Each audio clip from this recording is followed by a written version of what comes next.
It is Friday. Thanks for joining us again at Locked On College Football Kickoff Live and making Locked On College Football Kickoff Live your lunchtime listen every single week. That's Kenton Gibb. That's Kenton Gibb. That's Kenton Gibbs of Locked On Wolfpack. Drake Toll of Locked On Big 12 here.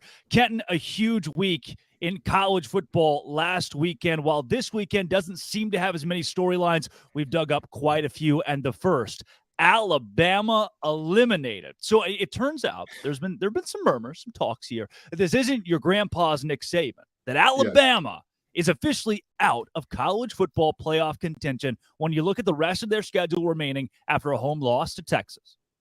Well, I think we talked about this a little bit in pre-production, and we need to bring it back now. Stay off the weed. That team has been eliminated from nothing. It is rare to hear a player say, all of our goals are still in front of us, and know that they're not lying. And that was the case when Alabama players went up for their pressers, not only immediately after the game, but even during this week. Everything is still in front of them because they play the almighty SEC. Ken, what happens when you have a quarterback that can throw the ball really far and can run the ball, but can't efficiently throw a slant route? What do we do with that? Well, I think we should ask Josh Heupel as well, because Bazooka Joe. Never mind. Very seriously though, Money Mill Row is struggling to make the mundane plays, and I tell people all the time that the extraordinary players just do the ordinary extra well. They do the things that you're supposed to do. They hit the slants, they hit the swings, they hit all of the bubble screens, and on time, on target, in rhythm, and that's what makes them really good. The reality is this for Milroe. This team doesn't need you to be a superstar, a Heisman winner, all that good stuff. How many national championships has Alabama won without a Heisman winning quarterback? You get what I'm saying? Like, the reality is they don't need you to go out there and make all of these exciting plays. The key for him is to master the mundane. If he can do that, Alabama will get everything that they want that's in front of them. I just don't know if he can at this point in time. That's the question. That's what could eliminate them in the future. But as it stands right now, they have every opportunity to get to where they want to get to. If you're an Alabama fan, I'm going to put our production team on blast for a second. I mean, that was the lead-in, was Alabama eliminated. Yeah. But if you look at the rest of their schedule, Kenton, somehow they only have 3 remaining ranked games, and they play in the SEC West. This is a down year for the SEC West. Mississippi State doesn't jump off the page. Arkansas, worse than they needed to be. Texas A&M is a dumpster fire. LSU has already lost by a lot to Florida State. It's LSU, Tennessee, and Ole Miss, the ones that are circled the rest of the way. And guess what? All of those are at home for Alabama. They've still got a real shot to run the table, go 11-1, and get smoked by Georgia in the SEC title game.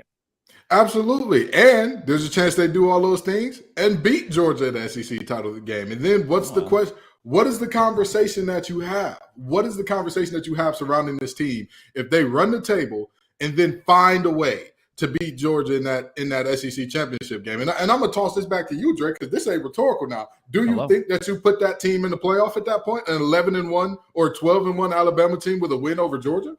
I think that Antarctica is cold most years, despite the global warming thing is changing some stuff. But yes, Kenton, 12-1 Alabama does make the college football playoff, especially if TCU last year at 12-1, losers of their conference championship, also made the postseason.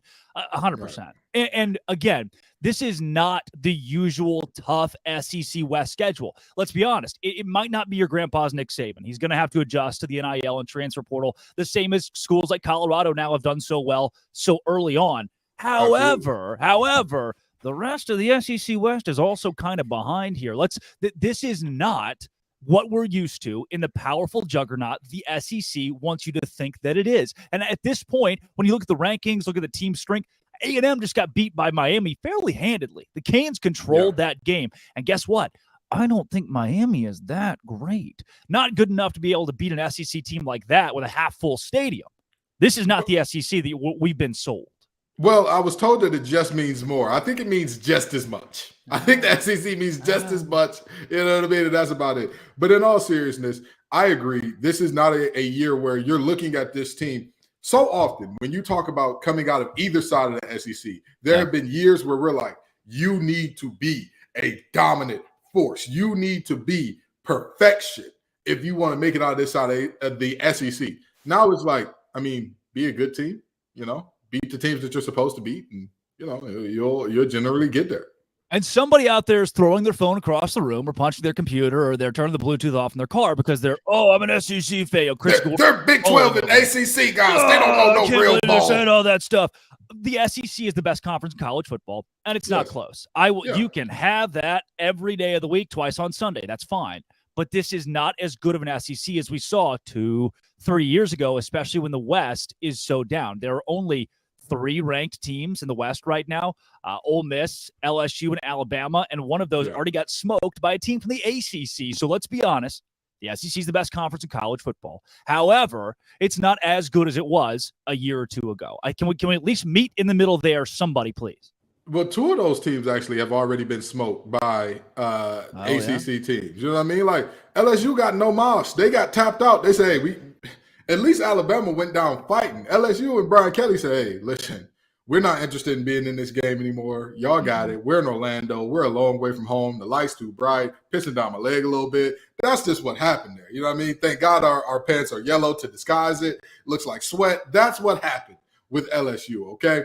And so I'm not sure that I can definitively say the SEC is the best conference in football. Now, granted, this could just be because you don't have to. You don't have to. I will. So continue.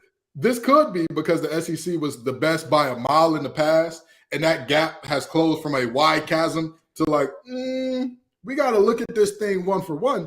But in that same regard, you could also say the results so far this season have said, as far as out-of-conference matchups against fellow Power 5 teams, the SEC just ain't it, with all due respect. Okay, well, with all due respect, you're wrong. The SEC is still the powerhouse conference of college football until it stops winning national championships, which won't happen. Now, I'll give you this, Kenton. It's probably not the deepest conference in college football. The SEC this year only seems to go about 3 to 5 deep. I think there are some leagues that could make a case to go 6 or 7 deep, a la the Pac-12 that has 8 ranked teams and doesn't exist anymore. So Kent, we've been in the show for 8 minutes. I'm already fired up. You know what? Speaking of fired up, Jay Stevens of Locked On Buckeyes is I fired up's the word, I guess. He gave his reaction because the Buckeyes have named Kyle McCord their new starting quarterback. Jay, what do you got for us? But the Buckeyes, 2 games in, 2-0. Kyle McCord started the first 2 games against Indiana, against Youngstown State, and going into week 3, I think this is a great move by Ryan Day. Now, the quarterback battle has gotten a lot of attention here and a lot of attention other places as well because it's important. Who your starting quarterback is pivotal to how successful your team is going to be. Now, we've all looked at also, hey, is this going to be the 2015 season, or is it going to be X, Y, or Z, or is Ohio State going to have to make a move like Nick Saban did in the Natty, pulling Jalen Hurts, putting in Tua, then ultimately going in there and winning the national championship, making that monumental move at halftime of that game. I don't know if that's going to happen or going to be needed to happen, but this isn't 2015. This is not the same situation as Alabama and Tua and Jalen Hurts. This is the Buckeye situation where you have 2 guys at Ohio State who are really good football players. One guy's a little bit more green than the other. The one guy who is not as green as the other, and McCord, has played quite a bit of ball. A little bit of ball over the past couple of years as he's been a Buckeye quarterback at his first start in 2021 against Akron. Stroud did not play. McCord comes in. I believe he threw for over 300 passing yards in that game, just to give you a little thought and a little taste of what McCord did during his first game starting as the quarterback for the Ohio State Buckeyes.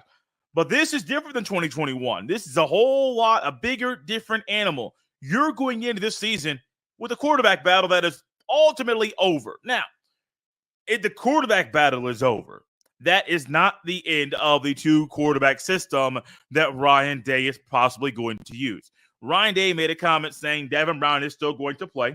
Great. I have made my spill. I've said my things about this very topic. There are numerous games on the Buckeye schedule that 2 quarterbacks should play. Not because of a 2 quarterback system being the best way to win the game, but because the game should be so out of hand, the backup needs to come in to give the starter some rest and the rest of his body, but also to allow the backup to get a little bit of playing time. All right, 2 things. The first, I still want Jay Stevens to narrate my life. That is a dude right there. Absolute unit. The second and more important thing, Kenton, what if I told you that big bad Indiana played Ohio State a couple weeks ago, and one Kyle McCord went 20 for 33, 239 yards, no touchdowns, and an interception? I know what you're thinking. We must have run the ball damn well. 2 carries, 8 yards. Congrats, Ohio State. You found your quarterback. I mean, listen, at the end of the day, we're not there for the practices every day and all that, and we're not there for the ins and outs of who looks best and all that. But I'll tell you, if McCord continues with this type of play, that's not going to be their quarterback for very long. No. Like Ryan Day didn't say, so for example, if we look at the NFL, Kyle Shanahan said Brock Purdy would have to melt in practice to not be the starter, right? Yeah. Ryan Day didn't say anything along those lines. He said, hey, this is our guy. This is who's going to be our starting quarterback. This is who we're rocking out with. This is who we believe gives us the best chance to win. So with that being said, there's always that asterisk of even whether the coach says this out loud or not, is like it adds a little respect from me personally. But that asterisk of, and that's what it is for right now. He gives us the best chance to win right now. He didn't want to say that, but that's the reality, right? Like this isn't a situation where McCord is the guy and there's nothing he can do. Go ahead and have a 3-interception game, brother. See what happens then. Yeah, I mean, he played fine against Youngstown State. I had a couple stats against Youngstown State as well. So you're looking at a quarterback in Kyle McCord that doesn't strike fear in college football. Like it's almost a Beck or a Milroe right now that I look at and I think, still a lot to prove there before I can buy this young quarterback at a powerhouse school. Staying in the Big Ten to Michigan State. Holy cow, this whole Mel Tucker deal is nuts, Kenton. So basically to unwrap this a bit, so there was a sexual assault survivor and advocate who came to Michigan State's campus on an invite from Mel Tucker, the same guy who signed a 10-year contract with the school. So she comes there, they strike up a relationship that is strictly platonic. And then there is a lewd phone conversation that he takes on with her, unwarranted, unwanted. So along with this, when all of this breaks out and he is interviewed by her attorneys, her team, he lies about the whole thing, where he was, what he was doing, the nature of the phone call. And it has come out that objectively Mel Tucker lied about a lot of stuff. And usually what do you do when you're guilty? Kenton, you lie about the little things. The way that I see this, Michigan State was already thinking, oh no, we gave this guy a 10-year deal. Well, this could be bad. The buyout's huge. They were thinking, wouldn't be the worst if something happened for cause. Yeah. And he gave it to them. Michigan State didn't have to drub this up or dig around. Mel Tucker just said, oh, hey, do you need to fire me? Here, I'm going to do something really bad that while married, by the way, if you want to add that little nugget in there too. And he gave them a reason to say, all right, let's part ways. So first thing first, to save Locked On's lawyers a lot of headache here. All of this is alleged, right? This is all the information that we have. This is alleged. Very nice. We are not saying that we know the facts of this case. Per USA Today, by the way. Let's go. Exactly. Per USA Today. These are the facts that we're getting secondhand or thirdhand, really. Mm-hmm. With that being said, a lot of people are harping on the 27 phone calls all at night and whether or not it was consensual or not. This man had a morality clause in his contract, as most 9-10-figure contracts do. Ladies, gentlemen, non-binary folks, adults, children, and different, anybody listening to this show, if you have a life-changing amount of money on the line, even if you have a day-changing amount of money on the line, do not do anything that can compromise that. That is absolutely unnecessary, because even if we say, hey, nothing illegal was done here, there were no laws violated, you still violated the morality clause. That's still an objective fact. That's still so, this is a black eye on, college football and on Michigan State as a whole with everything that they've been dealing with so far lately. And I'm going to make one last point and kick it back to you on this one. I've been hearing a lot of, and I hate talking things like this on a sports show because it's supposed to be sports, it's supposed to be fun. Mm-hmm. I hate hearing the talk of, has Mel Tucker ruined it for other black coaches? That's not how this works. That's not how this works, right? Like, we weren't saying that about Rick Pitino, Bobby Petrino. Urban we Meyer. Weren't saying that about Urban. I was just about to say, we're not saying this about any other coaches. Mel made a terrible decision for Mel. Bingo. Mel made a terrible decision, and he deserves all the vitriol. He deserves all the think pieces. He deserves every bit of criticism, the firing, everything that's coming his way. He deserves all of it. But that does not mean that you can use the actions of one man to castigate and denigrate an entire group of coaches that have done well. What has James Franklin done besides lose to Ohio State and Michigan? What has Deion Sanders done so far besides wear hat and shades when he's talking to reporters, which is apparently a thing now? What has Jay Norvell done? You see what I'm saying? Like, there are multiple coaches at the highest level that their reputations are very clean. And so to use this one to paint that light, it's a very nasty narrative that I just don't approve of. It's a narrative that was unnecessary. Nobody was asking this question, and then people were like, "Oh, let's drum this one up." Exactly. And again, what happened in this scenario is something that to me is certainly fireable. And Michigan State, that's where this thing is leading with Mel Tucker. Now, if you're that program that has been in the last 10 years steeped in controversy across multiple different parts of your athletic department, not a good look for Michigan State that seems to be in a spot right now where, if I'm a coach somewhere else, is that the culture I want to walk into? And I know that's really tough to hear as a Michigan State fan, but this is piled on across the athletic department. So let's bring this back. Let's bring this thing full circle, because everybody don't realize it's the circle of life and it moves us all. Do you know who the new interim head coach is of this team, or associate interim head coach is of this team? Is it D'Antoni? They bring D'Antoni back? D'Antoni, the guy who got kicked out in the first place for allowing some players to get away with some rather salacious things, again, allegedly, because he retired before the investigations concluded.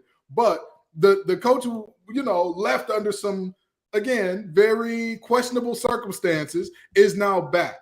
That's how far this thing has gone, and it's a very sad situation that you look at an athletic department that is from top to bottom. You just randomly see all of these stories popping up and piling on one university, to the point where it's getting to the point I wouldn't be surprised if somebody that's like over the university at large steps in and says, all right, we have to run all of the searches for these coaches. We have to institute extra policies for these coaches, because it's just a terrible situation. It really and truly is. And again, you're talking about not a program that is a stranger to controversy. You're talking about years upon years upon years of being in and out of courtrooms for inaction against these types of things. So, of course, Mel Tucker's gone. D'Antonio's back.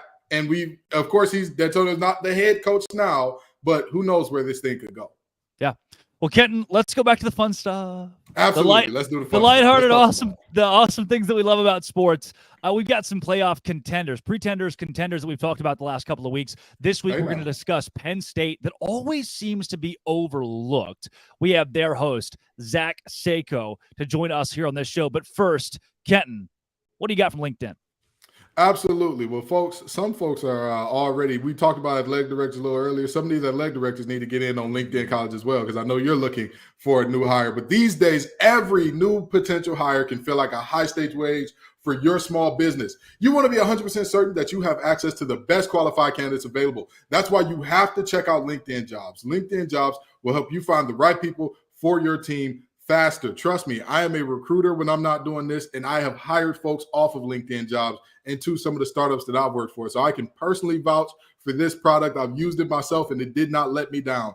If you want to get in on this, all you have to do is create a free job post on LinkedIn Jobs, then add your job and the purple hiring hashtag frame to your LinkedIn banner to spread the word that you're hiring. Simple tools like screening questions make it easy to focus on candidates with the right skills and experience, so you can quickly prioritize who you'd like to interview. So folks, that is LinkedIn Jobs to help you find the jobs, help you find the most qualified candidates you want to talk to faster. Post your job for free at linkedin.com/lockedoncollege. That's linkedin.com/lockedoncollege to post your job for free. Terms and conditions do apply.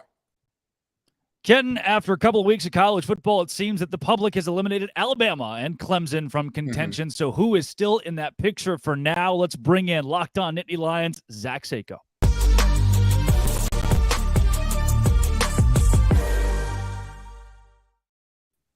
Zach Sako joining Locked On College Football live today. Zach, it's a Penn State team that, and I just said it, I'll back it up. They seem overlooked every year because the big hump is trying to get over the Big Ten, win a Big Ten championship, and that's what it usually takes to get into the college football playoff. What do you make of this Penn State team, A, being overlooked, and B, that being a bonus to try to make a playoff run? Yeah, people still view Penn State as this fringe top 10 team, okay? That they're going to go 10-2. They're going to fall to the likes of Ohio State. They're definitely going to lose to Michigan. They'll finish 10-2. They'll go to a bowl game, and who knows if they play an SEC team or a Pac-12, Pac-2, Big 12, whatever. If they play that one, then they're going to win, and then they're going to look good in the spotlight. This is one of the most well-rounded Penn State teams that I've personally seen. Okay, you have the 5-star quarterback. You have a first-round pick at quarterback. You have 2 future first-round picks at running back. You have a franchise left tackle, a future top 10 pick in Olu Fashanu. The defense has a bunch of future first-round picks, whether it's Kalen King, Chop Robinson, Abdul Carter. Penn State is absolutely loaded, and they shouldn't be taken lightly. The gap has closed definitely on Ohio State. Everybody knows about Michigan, so we'll see when that contest rolls around in Beaver Stadium just how close Penn State is to a very good Wolverines team. I'm not going to try to sit here and undermine them, but I know that the gap is closed on the Buckeyes. So Penn State, if things go the way I think they do, they at least go 11-1. The question is, can they go 12-0? Okay, and you know what? I'm going to tell you this, okay? I'm a Cass Tech guy. You got 2 of them on your roster, King twins, Much love to y'all boys. With that being said, in terms of what has helped close that gap on Ohio State and even narrow the gap with Michigan, what has Penn State done to kind of even that playing field out a bit, and what typically people could look at and say, hey, Penn State's going to be great, but they can still pencil in the W. Why can't they this year? So Penn State has improved mainly because of that capability on the ground. Okay, it starts with the offensive line. I'm a big believer in you win battle up front in the trenches. Okay, the offensive line is the best that it's been. We've been saying for the past decade because we know for the reasons that they lost the scholarships and Penn State had to focus its resources towards getting skilled guys as opposed to getting the big guys up front. But now they've really settled in. They brought in an offensive line or coordinator that is just he recruits. He's very good at recruiting, and he's built that there's tiers to it now. They don't just have starters; they got guys that can back up the backups. And then when you have running backs who, like I said, Nicholas Singleton projects to be like a top 10 pick. Katron Allen's definitely in the first round. It's just a matter of where. Those 2 guys to go along with it. That's why they played right away as true freshmen. So even before we get to Drew Aller, Penn State, 2 seasons ago in 2021, they're playing Illinois. They went to 9 overtimes because they couldn't close out a bad team. Okay, Penn State was throwing bubble screens on 1st and 10 to try to pick up some yardage. That was their ground game because they had a Noah Kane who just didn't recover right away from the ACL surgery, and then Kevon Lee just isn't a top running back. Okay, he's okay, he's decent, but he's not the likes of Singleton and Allen here. So that's why Penn State is able to dictate the pace of the game, win time of possession, and they can go quick, and the offense is finally dynamic, it's balanced, and you have to pick your poison between Drew Aller and then Singleton and Allen in the ground game. Aller, Singleton, Allen, Lambert, Smith. I mean, there are some big names in this Penn State team that I think more people across college football should know. Not saying household, but they should at least know. Do you think any of these guys have a shot at an outside shot at the Heisman Trophy? Because I look at what they do and I think, all right, all these elite teams we're talking about seem to have 1 or 2 Heisman contenders. Who is Penn State's guy? You think, all right, this dude's got a real shot to go to New York if Penn State puts this together?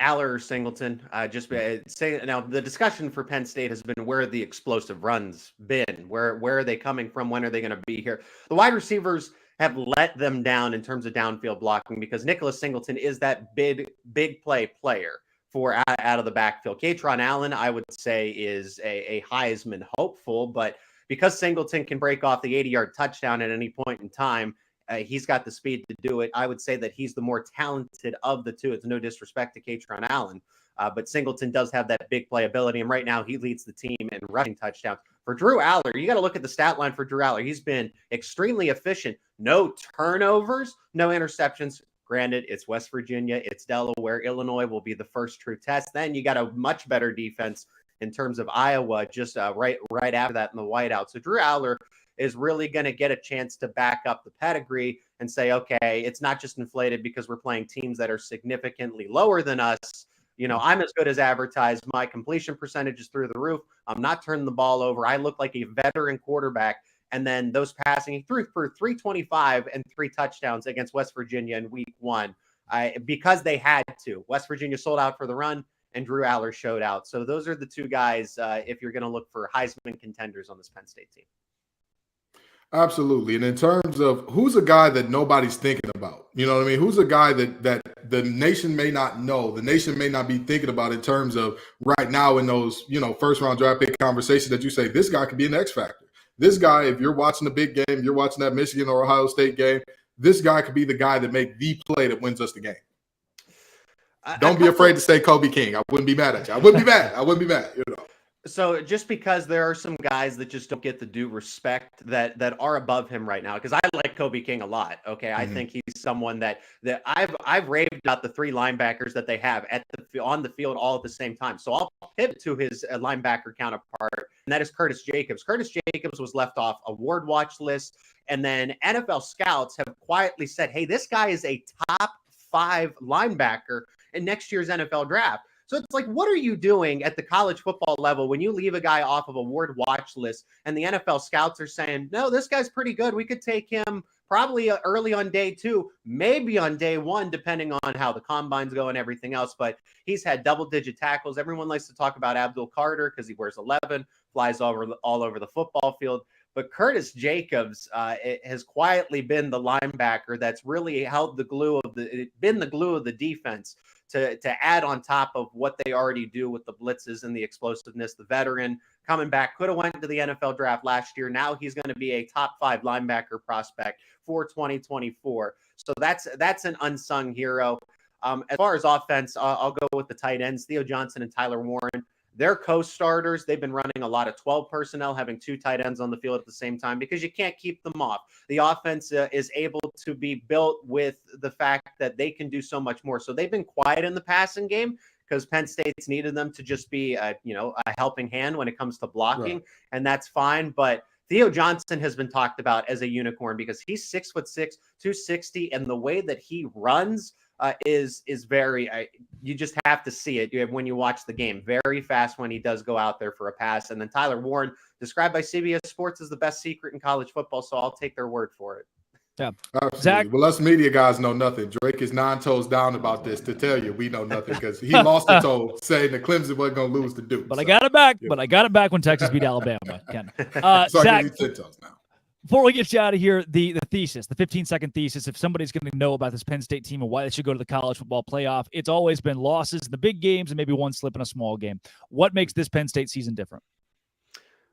They're motivated. They're well coached. James Franklin, between Mike Yurcich, Manny Diaz, they finally had continuity, consistency. They were always rotating coordinators. That's the first part of it. The system is in place, and then they have the talent to back it up. You have not just 3 stars and lowly 4 stars. You now have 4 stars and those highly touted 5-star players. So Drew Aller, Nicholas Singleton, Katron Allen, Abdul Carter, we've named it up and down the roster, Kalen King, Chop Robinson out of the transfer portal. I mean, the talent is there to go along with the system of probably the best coordinator setup that Penn State has had over James Franklin's tenure. Mike Yurcich, Manny Diaz are both head coaches at coordinator spots.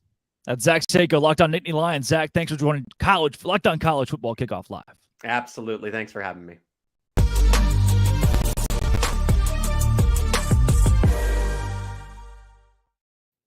All right, Kent, one of the biggest storylines that we've buried. We have buried the lead. Colorado, Deion Sanders. We're going to get to that a couple of times in today's show, but let's jump in right now first. This team, I mean, we were buying them last week. I guess you're still buying them this week after they dominated Nebraska in a game that was personal. I was the first one to buy stock in Colorado, and it's a hodl, baby. It's a hodl. I'm holding this thing until the wheels fall off. Now, let me tell you this. I think. Let me tell you something. Talk to me. It was a vine. You're too old. Oh, okay. All right. Well, Drake, me and you are about the same age now. Don't do me like that. The bald head is fooling you. But here's the reality. I have a lot of faith in this Colorado team. The under-over that Vegas has on, I believe, is 6.5 at this point. I still think that they have the opportunity to get over that. I'm not necessarily buying them as a playoff team yet. because when your defense looks how they've looked at certain points in time this season, you're living on the edge a little bit, and they have to get better defensively before I can say, hey, I trust this team to be in the playoffs. And also, Travis Hunter and all that he's done, that young man is playing 110, 120 snaps a game. They need to start blowing teams out if they want him to be good and fresh for late in the season. Like, yes, we can say, hey, 110, he still looks good after week 1, going into week 2. What does that look like when you're going into USC? What does that look like when you're you're in the dog days of week 11 and you're saying to yourself, now, wait a minute, what's 110 or 120 times 11 here? You're looking at a very, very different situation when you've got a guy playing over 1,000 snaps where he's either targeted on defense or a guy that's having to go all out on offense. Yeah, it's tough. It's tough for me to say that, but I do believe that this team is a good team. I do believe that this team can shake some folks up, scare some folks, and all that good stuff. And I'll tell you what, we saw with TCU last year. You don't necessarily need a great defense. You need timely stops. You need to create turnovers, which they have done so far this year. So could they be that type of team? Possibly that type of contender. But, I'm just sad because I know the buzzards are circling. They're waiting for Deion to lose to say, we told you. We told you. So what? That it was to Lincoln Riley and the team that's probably going to go to the playoffs or just short of playoffs. We told you all along that Colorado wasn't about nothing. Kenton, obviously we'll get into this conversation later in the show, but I want to preface it. This whole Jay Norvell thing, I think Jay Norvell is a genius. Because this entire week, we've been talking about one name and one team, Deion Sanders and Colorado. Yeah. Kenton, I am the host of Locked On College Football Kickoff Live, and I had no idea who the Colorado State head coach was 3 days ago. Now I do, because Jay Norvell, marketing genius. No publicity is bad publicity. So now if you look up Deion Sanders' name, what name pops up with it? Jay Norvell. Colorado State. They've been at ESPN and Fox have been in his office asking questions about Colorado all week long to him and his players. He took the attention, brought it to himself. And what did Deion Sanders say? Oh, now it's personal. Deion, it was personal last week and the week before that. And is it just going to be personal every week? Maybe they buy that within the program. But to me, on the outside of the program, it thinks, okay, at some point, this whole personal narrative has to die. Jay Norvell tried to trap Deion into sounding really weird about a really small team, right? If somebody's super inferior to you says something, you usually brush them off. Not Deion. No, this made it personal. Kent, we'll get to that conversation later because I know you got a lot. I know you got a lot. I was about to say, hold on, but we go ahead. I know you got a lot to say about it. We got a lot of awesome. We got Conference Confidential coming up. We've also got to go around with Locked On Razorbacks host John Neighbors as well. But first, Conference Confidential, whatever we call that. But first, hey, what do you got for us, Kent? All righty. Well, I got some FanDuel for you, folks. I know we're talking college football right now, but trust me, we've also got NFL action. Get ready for the NFL season with incredible offers from FanDuel, America's #1 sports book. Right now, new customers can bet $5 and get $200 in bonus bets guaranteed. Plus, all customers who bet $5 will get $100 off NFL Sunday ticket from YouTube and YouTube TV. You heard that right. You turn that $5, flipped it into $300 worth of value potentially. Ain't that crazy? Now is the best time to join FanDuel. The app is easy to use. You can bet everything from spreads to player props and more. So visit FanDuel.com/lockedon and kick off the NFL season with an offer you don't want to miss. I'm not going to say it's an offer you can't refuse because, we're nice guys here. We don't want you to do nothing you don't want to do. It's just an offer you should get in on, okay? FanDuel, the official partner of the NFL. It's an offer you must take, or you have to cut your left pinky toe off with the rest of the knife. That's what we're supposed to say, Kenton, but all right, whatever. Conference Confidential. Not a ton of big rivalry games this week. I keep hearing from people, both sides, this is a boring week of college football. You weren't saying that 4 weeks ago when you really wanted football to return, were you? Exactly. No, you weren't. And some teams, though, could be on upset alert this week, while others have opportunities to make a statement. So let's go around the country, get the latest from our Locked On Conference hosts, starting with Craig Sheeman of Locked On Big Ten.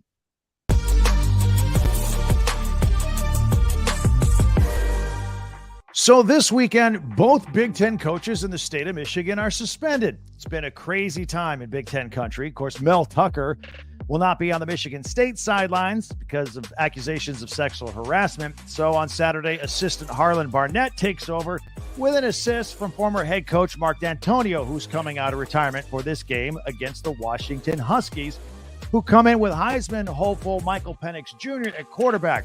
And he used to be the quarterback of the Indiana Hoosiers, so he could be comfortable coming into East Lansing. He's played in this stadium before. This will be the final week of Michigan coach Jim Harbaugh's suspension, the self-imposed 3-game suspension he's been serving out. The Wolverines take on Bowling Green. Offensive coordinator Sharon Moore will handle the head coaching duties. And I heard Michigan's going with the all blues with this one. Blue jerseys, blue pants. Cool look. Couple of quarterback announcements this week, finally. Ryan Day has made it official. He has settled on Kyle McCord as the starting quarterback for the Ohio State Buckeyes. The Buckeyes host Western Kentucky for their final tune-up before next weekend's game against Notre Dame. And Tom Allen has decided on Taven Jackson as his starting quarterback moving forward for Indiana. The Hoosiers play Louisville. It's not in Bloomington this weekend. It's up in Indianapolis at Lucas Oil Stadium, home of the Indianapolis Colts. Saturday does feature one Big Ten versus Big Ten team on the schedule. Undefeated Penn State rolls into Illinois. Expect an orange-out crowd there. I don't know if it's going to compare to Penn State's white-out crowds, which is next week, by the way, against Iowa. But they're going with the all-orange. We'll see how that looks in Champaign. And the most intriguing game on the schedule, I think, might be PJ Fleck's Golden Gophers, Minnesota, hitting the road to take on Mac Brown's North Carolina Tar Heels. The Heels are 8-point favorites in this one, but I think Minnesota's defense is sneaky good. And if North Carolina Heisman candidate Drake May plays anything like he has the past couple of weeks, Minnesota's got a chance. Look, Drake May has not lit it up yet. He threw 2 interceptions in the South Carolina game, and he needed 2 overtimes to beat App State. So I'm saying it's out there to be had. And finally, don't forget, Friday Night Lights again in the Big Ten. 2-0 Maryland hosting Virginia. The Terps have a great running back in Roman Hemby, and, of course, quarterback Talia Tagovailoa. So it should be good. Enjoy the games this weekend. I'm Craig Sheeman for Locked On Big Ten.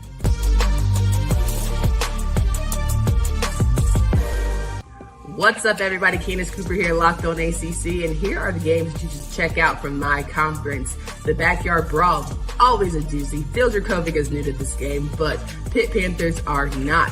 What will he bring as he's had a shaky start to the season? Can he turn things around for this offense? Defense has been holding strong per usual. And West Virginia game is always one where you just never know what you're going to get. So look forward to tuning into that one in West Virginia, that I might add. Let's also talk about the fact that we have another Big Ten opponent. North Carolina and Minnesota, for the first time ever, are going to be playing against each other in Chapel Hill. So that should be a fun doozy. Can North Carolina hold still, bounce back after a shaky App State game? It's going to be one where we see Drake May continually improve. He has had not the best Heisman campaign right now, but there is still so much ball left to go. Final one, I would say, as we're talking through these games, Georgia Tech and Ole Miss. Georgia Tech showing up. Not saying they're going to defeat, but a big show up in a big way after last season getting obliterated by the Rebels. Can the Yellow Jackets show that the improvement is there, possibly an upset, taking down a top 25 team? It'll be a great one to watch, so make sure you check it out.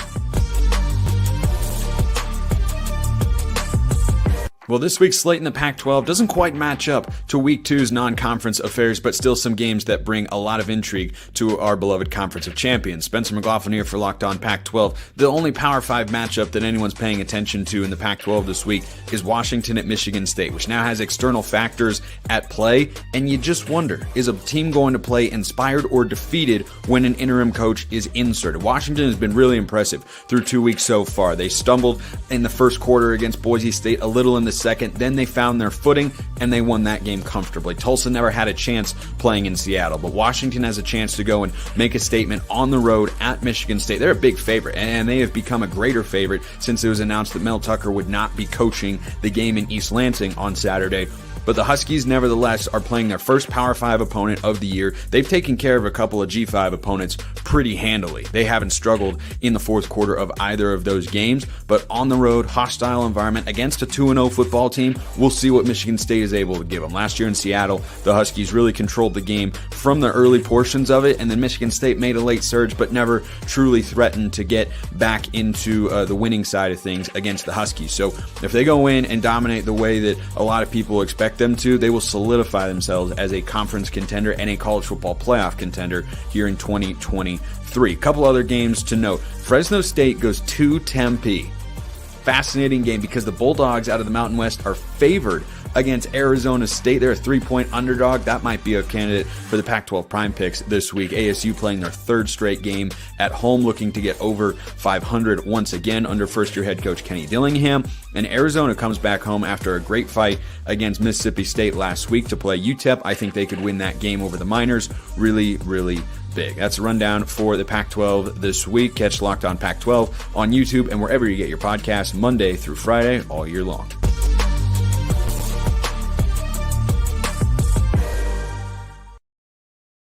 That was a look around college football here on College Football Kickoff Live with our Conference Confidential. Don't forget, big conferences, the biggest conference, the Big 12, is coming up later on in the show. Kenton Gibbs, it is time for Boom or Bust. Let's take a look at some college football teams that we think have not been as good as advertised and teams that have been better than advertised. We'll start with you, Kenton, your number one boom of college football so far. Absolutely. I mean, there were a lot of choices here. There were a lot of teams I thought have looked very, very good so far this season. FSU, and I'm not saying this because I'm a co-host of Locked On ACC. Keon Coleman has been dominant. We thought, hey, he's going to be a good 1-2 punch with Johnny Wilson. He said, no, I'm 1 and 2. Everybody else get behind me. He's jumping over guys. I've never seen a receiver in a Power 5 game signal, throw me the fade ball as much as I did with him against LSU. And guess what happened more often than not when he got that fade ball? He was coming down with it. Number 4 is having a parade inside the end zone. Yeah, Skip Bayless would say. So, it was a very, very exciting time for Florida State in week 1. Week 2, of course, everybody expected them to whoop Southern Miss. Now they're going forward with more games of teams that aren't quite on pace with them, but that's not because they have a terrible schedule. It's because they're legitimately that good right now. They're looking amazing. Kent, we got a little extra time, so we'll go 2 booms and 2 busts apiece. I'll give you my boom, Washington. Michael Penix, why are we not talking about the Huskies and what they've done so far this season? Now, look, let's be honest. The Pac-12 is not something that we were talking about before the year began. Now they have 8 ranked teams. So the Huskies schedule is not going to be easy, but they have taken care of business when they needed to. Now, and what I mean by that is there are so many squads, especially in the SEC, who have just not played anybody yet. We just haven't seen them play a team where you say, all right, here's how they stack up. This Washington squad ended last season with a 7-point win against Texas in a bowl game. They beat Boise State 56-19, beat Tulsa 43-10. The defense is good. The offense is better. This is a team that we are not talking about enough. That is a dangerous, dangerous squad to not only win the Pac-12, but also to go to the college football playoff. And I think similar to Penn State, we're skipping over that. The difference in Washington and Penn State, Washington doesn't have to play Ohio State or Michigan to get the CFP. Yeah. They've got to play Cal, Michigan State, Arizona. Of course, they have the USC and Washington on there, but they also have the Stanford on their schedule. I think Washington's got a legitimate shot to go to the CFP, Kenton. They are one of my booms this year. Let's go into busts next. Who is one bust that you've got before we go back to the booms? Oh, man, I think that there are so many teams that could have fallen into this bust category so far. And I really could go in for days and days on some of the teams that haven't shown up so far this season. But I'm going to call one team to the carpet that I just have not seen anything from this season, with all due respect. Tennessee Volunteers, come on down. The way that Tennessee fans talked about Milroe not being able to pass the ball on these basic routes, the way they talked about him and his inability to read defenses, are you forgetting that Joe Milton ran out of bounds to end the game? Are you forgetting that guy's now your starting quarterback? Hey, listen, I love the nickname. Bazooka Joe is one of the best nicknames in all of sports. R.I.P. Joe Frazier. We love it on Joe Milton. We love the shirts and the NIL and all that. That boy needs to prove to me that he can hit a quick out. That offense needs to prove to me. I watched them play against Virginia, and Virginia, without Chico Bennett, their best defender and potentially best player, held their offense down until literally the last 5 minutes of the second quarter. Folks, I'm telling you right now, I'm worried about this Tennessee team. Everybody thought the Rocky Top was going to be a super tough out because of Joe Milton and this offense and Heupel and this high-powered offense. I don't know how much power that they got in it, but they need some gas power, some nuclear power, some electric, some EV power. They need all types of power because right now they're not looking like it. My bust, the Ohio State Buckeyes. And we already talked to their hosts here, Jay Stevens, on the show. What have you done for me? You sucked against Indiana. You were lackluster against Youngstown State at times. Defensively, it was 14-7 coming out of the first quarter against Youngstown State. And if you're Ohio State, that shouldn't happen. This week you get Western Kentucky, and we talk about teams finishing and doing what they're supposed to do. Ohio State's 2-0, but it feels like a fraudulent 2-0. Their quarterback feels handicapped so far. What can you do for me? He struggled so much against Indiana. He is one-dimensional. He can't run the football. McCord, I don't think, is an elite quarterback that can lead Ohio State to a Big Ten championship. You already disappointed last year by getting killed by Michigan in the regular season. We invited you to the college football playoff, and you had Georgia not just on the ropes. You had the game won late, let it slip through your fingers. And I still, there are a lot of Ohio State fans that agree with me, I don't buy this whole Ryan Day thing. I'm still not all the way sold on Ryan Day until this guy with the most talent in the country, with so much money, with a massive recruiting pool and big brand, until this guy can start winning a championship, until you win a championship. That's one of those universities, Kenton, and there's only about 5 or 6 of them, that your standard here is to win a national championship. And if you can't do that, a la Mark Richt at Georgia. Georgia wanted a championship. Georgia fans are going, why'd you fire perennial 10-2 Mark Richt? To win a championship. Ryan Day is getting dangerously into that territory. They are one of my busts. Kenton, give me another boom. Well, I mean, in terms of booms, we got to go to a team that is in the similar vein of that whole Mark Richt and winning the national championship and are they back conversation perennially. The Texas Longhorns, I got to give them their guts. I got to give them their props. I got to give them their respect. They showed up and beat Alabama. Let's just be honest. This was not a game in which Alabama beat themselves. No, Texas showed up. Quinn Ewers is finally looking like the guy that everybody thought he was. I mean, that boy was out there dropping dimes like he was trying to get kicked out of a strip club. He did everything that you need to do out of a starting quarterback in a big game. He did everything that you need to do in terms of not just protecting the ball, because there's 3 different types of quarterback. There's the quarterback you win in spite of. He's playing terribly, but your defense and your running game is good enough to get it done. There's the quarterback you win with. I hand off the ball. I hit things on time. Every now and then I make a good play for you. Don't ask for too much. And then there's the quarterback you win because of. And let me tell you something. Quinn has been the guy that because of you, they feel real safe down there in Austin. I love it. Keep it up. I'm not going to say that Texas is back. However, Texas looked phenomenal. They're one of my boom teams so far this year. Kenton, my boom, and I think it's a level 18 boom. This is a level, maybe even level 20, which is getting kind of crazy. This is from our production team to you to myself, the Colorado Buffaloes. I mean, this is a team that you very well thought could be 0-2. Many had them at 1, 2, 3 wins. How do you put a Band-Aid on a bullet hole at this point? They were 1-11 last season. They've already doubled that win total. They're 2-0 with wins against TCU and Nebraska. And what I want to hone in on here for a bit is this whole Jay Norvell, Deion Sanders conversation. Because while I think Colorado is a big boom, I've got Jay Norvell as a boom this week. He put himself and his program on the map while all the talk has been about Colorado. What do you make of this? I strongly disagree with you. Whoa. He's going to be a footnote. In the strongly category. Watch it. Listen. That's a level 18 disagree right there. I was just about to say, I agree to the level 18 boom. I agree to that. But I think that this is a huge bust for Jay Norvell because, number one, you're not going to be out on that field. Somebody's going to get hit in the kidneys for what you said, brother. That's the reality of what we're looking at here. But even beyond that, I very strongly feel like there are certain things that you can talk about that you can, they're fair game, right? If you say, hey, Shedeur hasn't seen a defense like ours. He's never had to throw in as tight of windows that we're going to make him go against. Hey, Travis Hunter hasn't seen receivers and DBs like ours. We're going to be all over him like a ferret on the first day of hunting season. I love it. I'm all for it. When you talk about how a man was raised, that really is. If you talk, listen, I love my mother. I know she's watching this right now. Mom, I love you. If somebody said Ken don't know how to host because, that's just, I was raised that you never use any type of vernacular English when you're speaking on television. You speak proper standard English. Now you talked about how my mother raised me. Okay, now it is personal. Now I want to beat your show because it's that personal to me because now you done disrespected my mother. That is insane. Of all the things that you have to disrespect about him, of all the things you can say, hey, they can be the glitz and glam team. We'll be the team that works hard. We'll be the team that puts our nose to the grindstone. We'll be the team with the calloused and nasty hands. They can have those manicured, polished ones. We'll be the ones that have our hands like this so that we can relax at the end of this thing when we're singing our fight song. We're playing Katie Dids at the doorstep in the end zone. But you don't talk about a man's mama. You don't talk about the way a man was raised. That's just insane. And now you earned your team getting 50 because you made it what? Personal. He made it personal. Look, he was already going to lose by a lot. Yeah. He was already going to lose by a lot.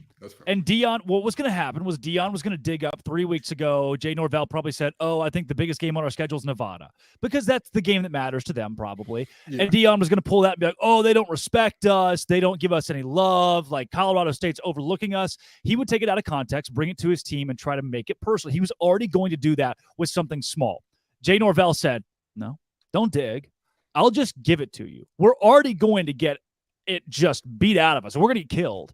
But let's get killed and make headlines for a couple of days. Again, no publicity is bad publicity. Everyone knows the name Jay Norvell now. And the spotlight has been turned for a moment from Deion to Jay Norvell.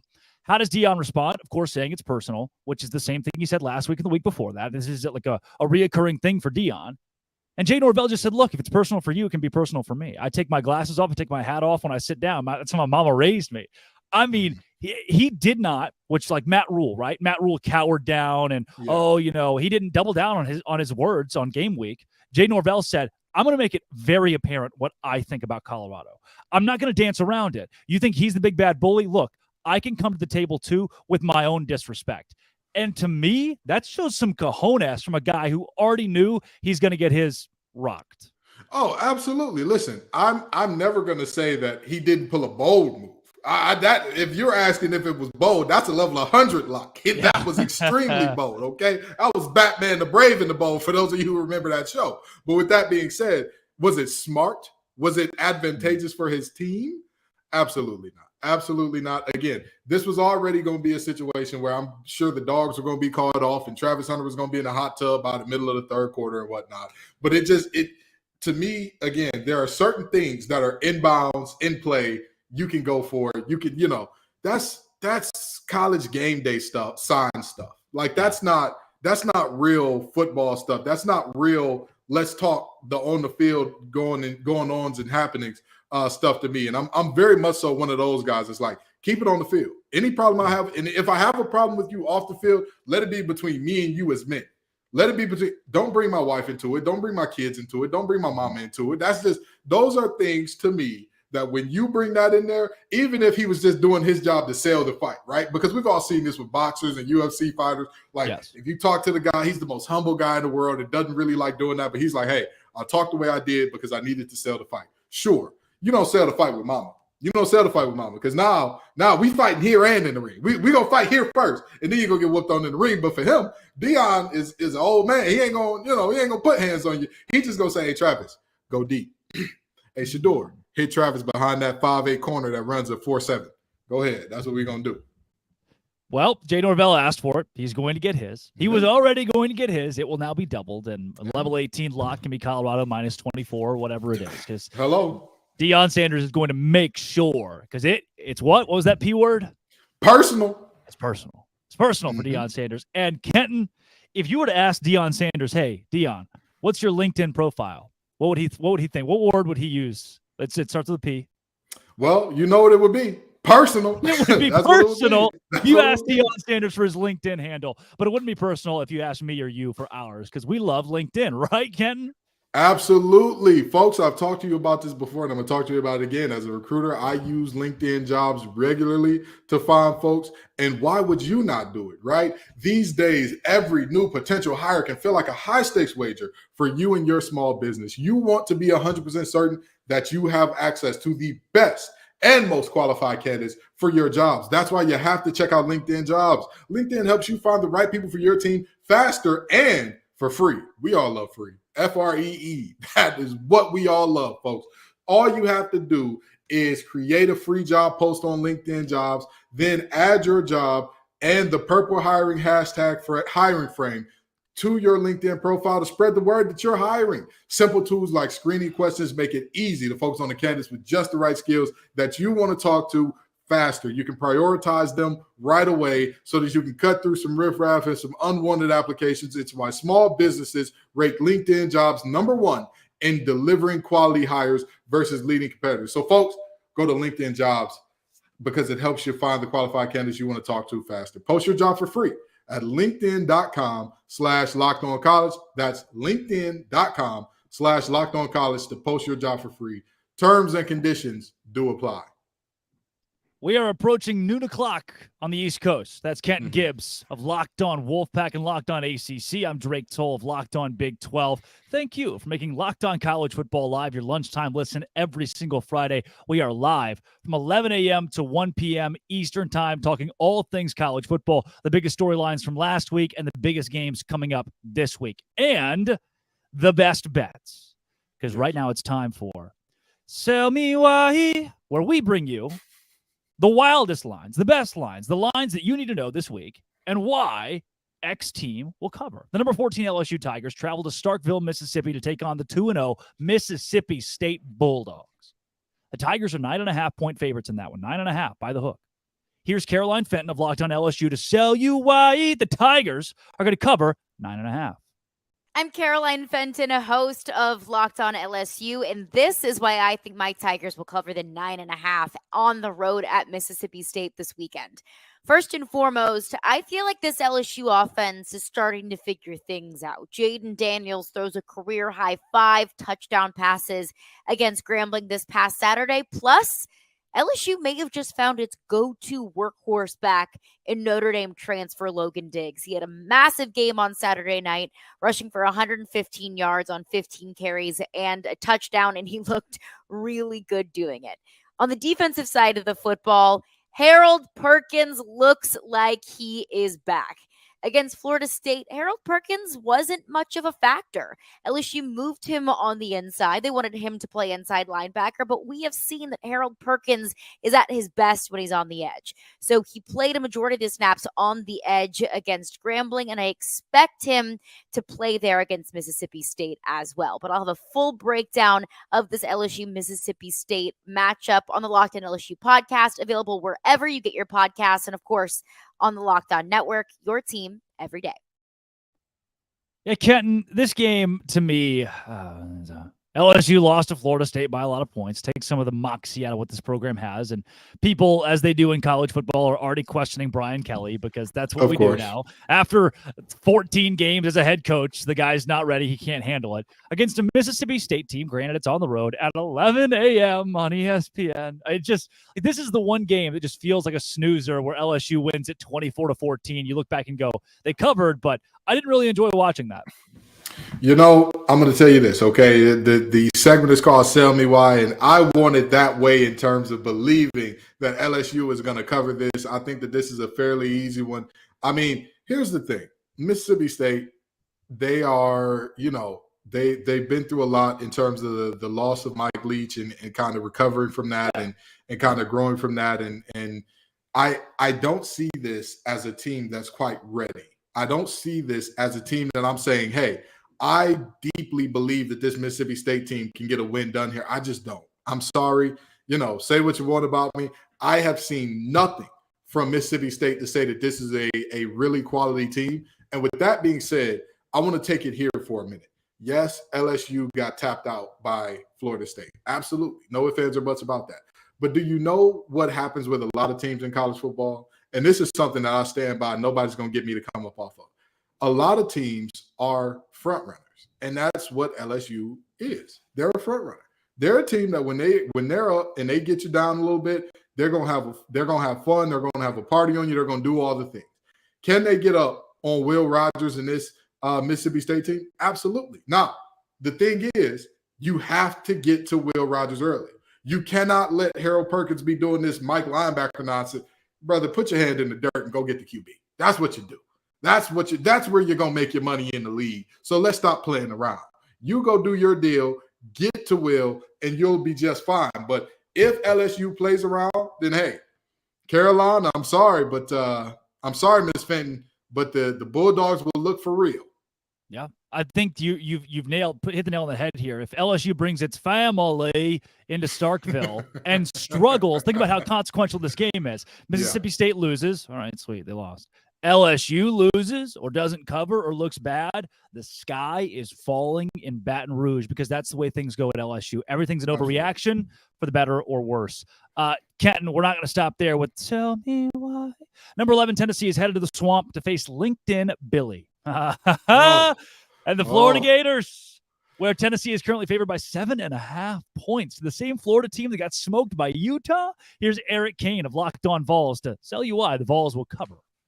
Not only do I think Tennessee breaks a 20-year-long streak of losing in the Swamp in Gainesville, Florida, but I think Tennessee is going to cover the 6.5 over at FanDuel. Tennessee beats Florida by more than 6.5 because, quite frankly, I think Tennessee is a better football team. It's a rivalry game. Emotions are going to be high. I think the Volunteers go down there and score early, take that crowd out of the football game, and it has a nice combination of Joe Milton throwing the football, but also Jalen Wright running the football, averaging over 9 yards a carry so far this season. Tennessee's run game is really good. With the new clock rules, you can kind of ice that game in the second half, and Florida needs to run the football to be successful, but I think Florida's going to be playing from behind, and I don't trust Graham Mertz to win a football game with his right arm. I like Tennessee's roster better. I think Tennessee's got a better collection of players. Young guys in the secondary for Florida. I think Tennessee exploits that. And I like the Volunteers to cover the 6.5 point spread down in the Swamp and pick up its first victory over Florida in the Swamp since 2003. A huge win for Tennessee is probably going to happen this weekend. And it's going to set the scene for what's to come later in the year. It's always a big game between Tennessee and Florida. And the Volunteers are going to be a lock to cover that spread. 2003. I wasn't even alive in 2003. That's been a long time since Tennessee won at Florida. What are we doing here? I mean, it's a rivalry night game. Same age group. I did not know you were born after 2003. You know, like, what are we going to do here with this game? What do we do, Kenton? I just don't. It's a rivalry game. Do you buy 7.5? Yeah. Oh, absolutely. Absolutely. He sold me and I'm buying it. Let me tell you why. That Florida team, you know, y'all not calling them LinkedIn Billy for no reason. One of our producers is Brandon Olson from Locked On Florida and Locked On Gators, rather. And let me tell you something. If he is okay with us calling LinkedIn Billy, then I think that there's some things going on down there that are just a little bit problematic. With that being said, while I don't have a ton of faith in Tennessee's offense to get it going right away, I also don't have any faith in Florida's defense. I don't have faith in Florida's offense either. At least with Tennessee, I look at their defense and I say, hey, those boys can get it done. They can absolutely get it done defensively, which is surprising when you think about how people talk about Josh Heupel in that offense. But the reality is, I'm looking at Tennessee and I'm saying they break that 20-year streak. And, you know, we also get Drake his legal license to drink at some point in time here as well, since apparently he wasn't alive in 2003. But the reality is, I think that both of those things get done today. I think that Tennessee takes care of this game. I don't think Florida has many horses in the stable to handle what Tennessee's bringing this year. Sell me why first. In this segment, FanDuel has the South Carolina Gamecocks at 27.5 point underdogs. Let's take it to the dogs. Back-to-back national champion Georgia Bulldogs and South Carolina. Here's Andrew Lyon of Locked On Gamecocks to sell us why you should take South Carolina. The spread for South Carolina's Week 3 matchup against the number 1 ranked Georgia Bulldogs has been set at plus 27.5 points by FanDuel Sportsbook. So can the Gamecocks actually cover that spread? In my humble opinion, they absolutely can. Since the start of the 2021 football season, the Georgia Bulldogs have been listed as home favorites by the odds makers on 14 separate occasions. But Kirby Smart's squad has only covered the spread in 5 of those ball games. One of the times that they did not cover the spread was against Shane Beamer's Gamecocks back in the 2021 season. Considering all the talent and depth that Shane Beamer has accumulated in Columbia since that matchup and the inexperience and injury question marks that Georgia possesses right now, the Gamecocks, in my opinion, are a shoo-in to cover that spread in Athens this Saturday. Yeah, Kenton, you taking the Gamecocks here? Absolutely not. My brother in Christ, they couldn't run the ball on Furman. Yeah. They could not run the ball on Furman. I'm sorry. You cannot convince me. We talked about this earlier with our friend from Locked On Penn State. The big boys win you and lose you games. South Carolina's big boys stink. They're awful. They're terrible, with all due respect. They're on scholarship. These are Division I athletes and all that. Relative to other Division I athletes, relative to other Power 5 athletes, their big guys are not it. They're not it. It's just not a situation that I'm going to believe in them to do anything. I don't believe that they can find a pot to piss in or a window to throw it out of offensively against the Georgia Bulldogs. I'm sorry. I just don't think that that's going to be the case. I think that Georgia is safe. They are comfortable. They're going to be, as Beyonce would put it, cozy in their skin in this game. Wow. You're telling me that South Carolina couldn't run on that Peloton behind you. Is that what I'm hearing right now? Absolutely. Absolutely. I'm telling you right now, this Peloton will probably have about 3 or 4 TFLs against that South Carolina team. The camera's inverted. I don't know why I put up my wrong hand there, but you get the point. That offensive line, I mean, that to say that they're Swiss cheese is not. That's not it. That is an understatement. Ken, my John Neighbors tracker is beeping. How about we talk Sell Me Why with Arkansas minus 8.5? Let's do it.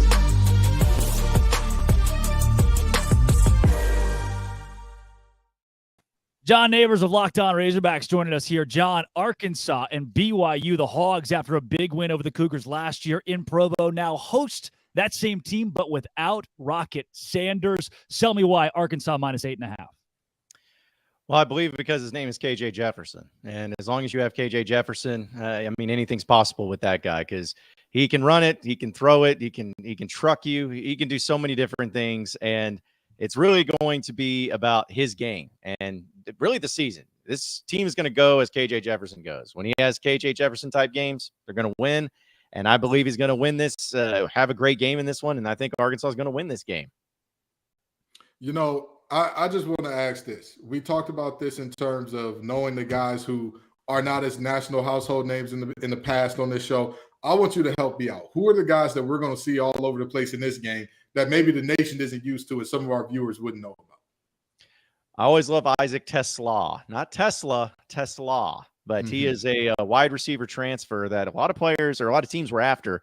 And he's a possession guy. He's an athletic freak. He's not going to beat you with his insane speed, but he's just a great athlete. And I've seen a lot of great wide receivers come through Arkansas, of course, most notably Traylon Burks here recently.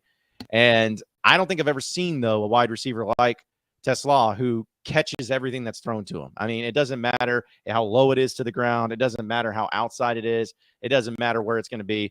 He's going to find a way to catch it if it's in his vicinity. So I think that we've seen a little bit of him so far this year. He had some big catches against Kent State, and I think you're going to see a lot more from him in this game, and he's going to start turning into one of, if not the favorite target for KJ Jefferson this year. John, as a Valonia, Arkansas native myself, I grew up going to Donald W. Reynolds Razorback Stadium when Houston Nutt was the coach, and the packed house and night games and Darren McFadden. And this one's a 6:30 kick on the hill. What does the atmosphere have to do with Arkansas covering 8.5? I mean, it's going to be huge because anytime that you have a night game in the SEC, it's always exciting. And also when you haven't started to suck yet and people are still hopeful for the season, you're going to have a great atmosphere no matter what. I don't know if it's going to break any records, but there's going to be 75,000 plus people there. The weather is about as perfect as you can ask because I'm actually here in Fayetteville, and the high tomorrow is 78 degrees and sunny. And so, I mean, it's just a perfect fall weather type of football atmosphere. A lot of tailgating, people still hopeful, a little reserved right now about the Razorbacks, but still hopeful that this is going to be a great year. So I think they're going to bring it from the very get-go, which is important for Arkansas because last year they were not good at starting off strong. They always got behind the 8 ball. Done a pretty good job so far this season. Let's see if they can actually get off to a strong start and be able to feed off of that crowd, because the last thing you want to do is have that great atmosphere, and then you end up down 14-0 in the first quarter, and it's really hard to get them back. So let me ask you this, John. Does Keaton Slovis end this passing game from BYU? You know what I mean? Keaton Slovis is, in the words of Johnny Cash, he's been everywhere, man. He's been all over the country playing football. Is this a guy that you look at and are like, I'm a little concerned about him making this defense look a little more pliable than they've looked so far this year? I think so. I'll absolutely, because you think Arkansas had the worst in FBS pass defense last year, not just exaggeration like that. They were actually dead last in the FBS and pass defense last year, and they've done a lot of things to fix it. They brought in a lot of great players, and the transfer portal, a couple guys from Baylor transfer, James Singletary from Georgia, former 5-star player. They've brought him in. He's been really good. Dwight McLaughlin's going to be back. He's been dealing with a turf toe injury a little bit last year, but he's going to be good to go. So they really have upped their game there. And this is what's going to be fascinating about this, because both teams have struggled to run the ball this year, which is so crazy to think Arkansas struggled. And they're not going to have Rocket Sanders, as was mentioned. But I believe the defensive secondary has improved so much than what we saw last year, to where they're going to make them earn it. And the defensive line is going to put some pressure on it. And dare I say that the Arkansas defense this year looks so far and away better than what it was last year. It may actually be a strength in this game. So you're not going to see the 52-35 final score like we saw last year. I actually believe it's going to be a lot low scoring for both teams, but I think that Arkansas secondary and their defense is really going to make BYU and Slovis work for everything that they got. That's John Neighbors of Locked On Razorbacks podcast. John, thanks for joining. Tell me why. No problem at all, guys. Hogs by 90. There.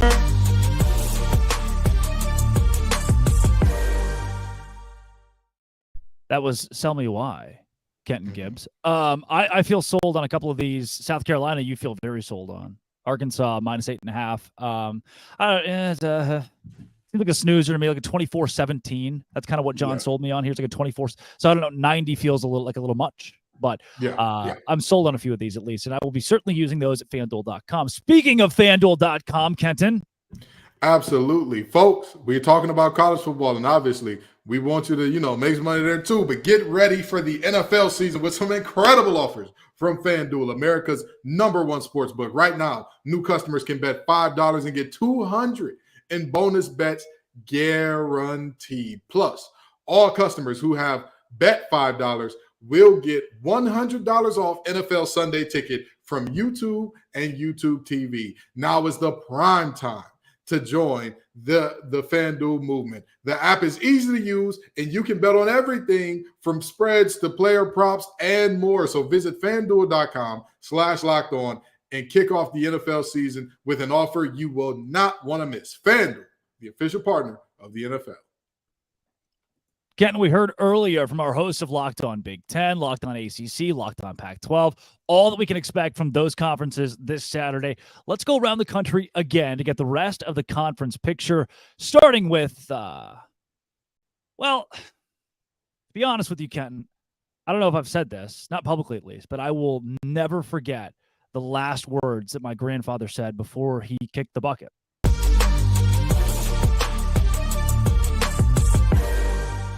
Hey, how far do you think I can kick this bucket?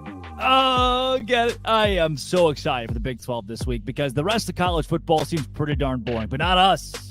Not the Big 12, home of the Colorado Buffalo and the Texas Longhorns to beat Alabama, #1 Kansas State and Missouri. What do I expect to happen in Columbia at 11 a.m. on the SEC Network?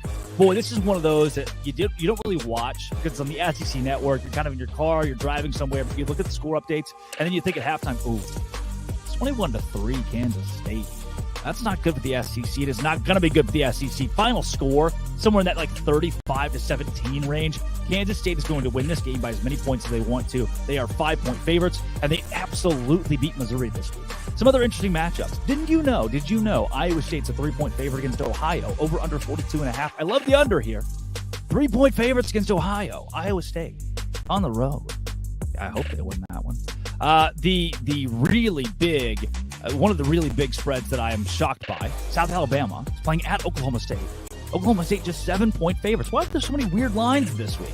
Oklahoma State will not beat South Alabama by 7. They'll win by 3. Some good, sneaky good matchups here. Cincinnati, Miami, Ohio. Cincinnati only a 14-point favorite after winning at Pitt last week. This is at Nippert Stadium. What a name for a stadium. Cincinnati.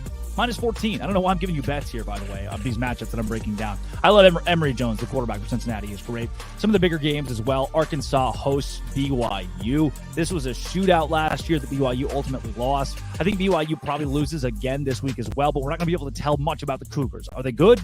I don't know. They lost to an SEC team on the road. Are they bad? I don't know. They lost to an SEC team on the road. They beat them. I don't know. West Virginia beats Pittsburgh at home. I love WVU in this pick, despite them still not being a bowl team to me this season. Houston hosts TCU. TCU only 7.5-point favorites. TCU blows them out. And Kansas, the night game, Big 12 after dark, beats Nevada by more than 28 points. That's the spread. That's the Big 12 this week. It's a fun week. A lot of quirky, fun matchups. Texas hosting Wyoming as well is kind of weird. I don't know. I'm excited for it. That's the Big 12 this week.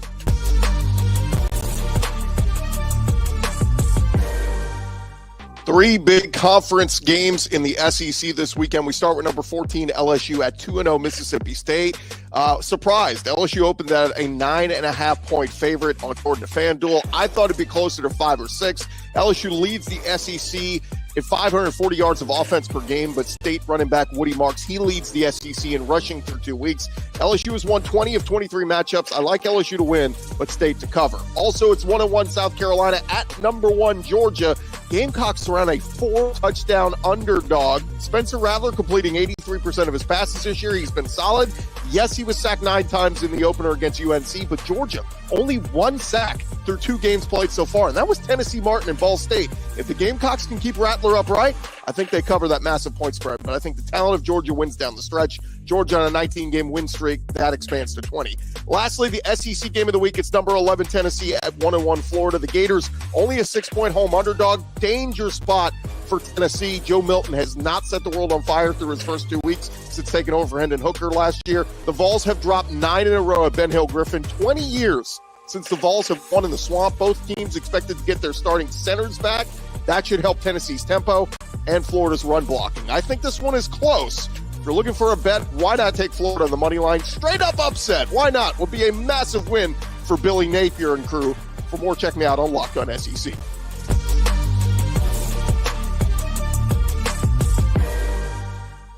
Dave Schultz with your Week 3 Sun Belt preview. More Power 5 matchups for the Sun Belt. You have some sneaky ball games. The Power 5 teams may be on upset alert.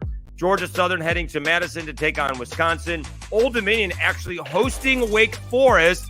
They snapped, Old Dominion did, snapping their 7-game losing streak last week to the Louisiana Raging Cajuns. They are hosting the Demon Deacons. And South Alabama is heading to Oklahoma State. If the Jaguars can ever figure out what they're doing on the football field, they'd have a shot against the Cowboys, who have a 3-man quarterback rotation. Bad news for the Jaguars, though. Devin Boyson not playing this week, and I think his season is in jeopardy moving forward. We're waiting to hear official word. You also have some good Group of 5 matchups. You do have App State hosting East Carolina, and you do have Southern Miss taking on Tulane in Hattiesburg. Last year, Southern Miss did beat the Green Wave in New Orleans. But the big matchup is actually a Sun Belt Conference ball game. You do have Troy hosting JMU. These 2 teams were the best 2 teams in the conference last year, and they didn't get a chance to play because of the ridiculous rule when you move up from FCS to FBS. Troy, the champion overall in the Western Division winner, and JMU, the Eastern Division champ. So this could be a preview of this year's Sun Belt Championship ball game. The problem is Troy is allowing 36 points a ball game, and JMU is averaging 37 points a ball game. So Troy is going to have to figure out something to do defensively to slow down those Dukes, who are coming off of a win against Virginia. That is your Sun Belt preview for Week 3. Enjoy the football, everybody.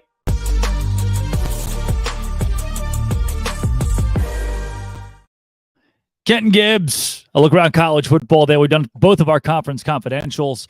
I mean, last week it was Alabama and Texas. Yeah. This week it's maybe Tennessee can sneak up on Florida in the Swamp. Is anything really getting your attention here? Because it does seem like I don't want to say a down week, but it's certainly not as entertaining of a week as it was last week. I'm going to tell you this. Whenever we hear the words down week about college football, sit down and watch college football. Let me tell you. You're going to see a bunch of exciting games this week that are much closer than they're supposed to be. You're going to look up all of a sudden, wait a minute, what happened? I thought this Oklahoma State, South Alabama game was supposed to be boring, dry, nobody doing anything special. Next thing you know, you're watching a very quality football game with 2 teams competing to the end here. Again, just 4 weeks ago, we were begging, crying, and throwing up. Please, we're tired of watching the Little League World Series. Give us some football. With all due respect to the little fellas playing in the Little League World Series, it's a hell of a show, man. It is. It's great. It ain't football. Okay, it ain't football. We know that that's king in America.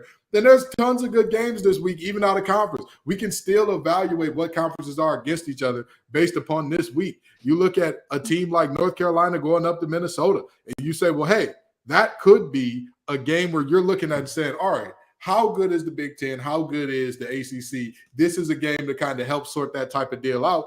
And again, the SEC has looked very underwhelming this year. Will they continue to look underwhelming? Will Arkansas piss down their leg against BYU? We don't have answers to a lot of things that will be seen this week. So trust me, tune in, sit down, watch some football. How personal are the Buffs going to take it? How personal? There is plenty of good football in front of us. Just watch it. Just watch it, okay?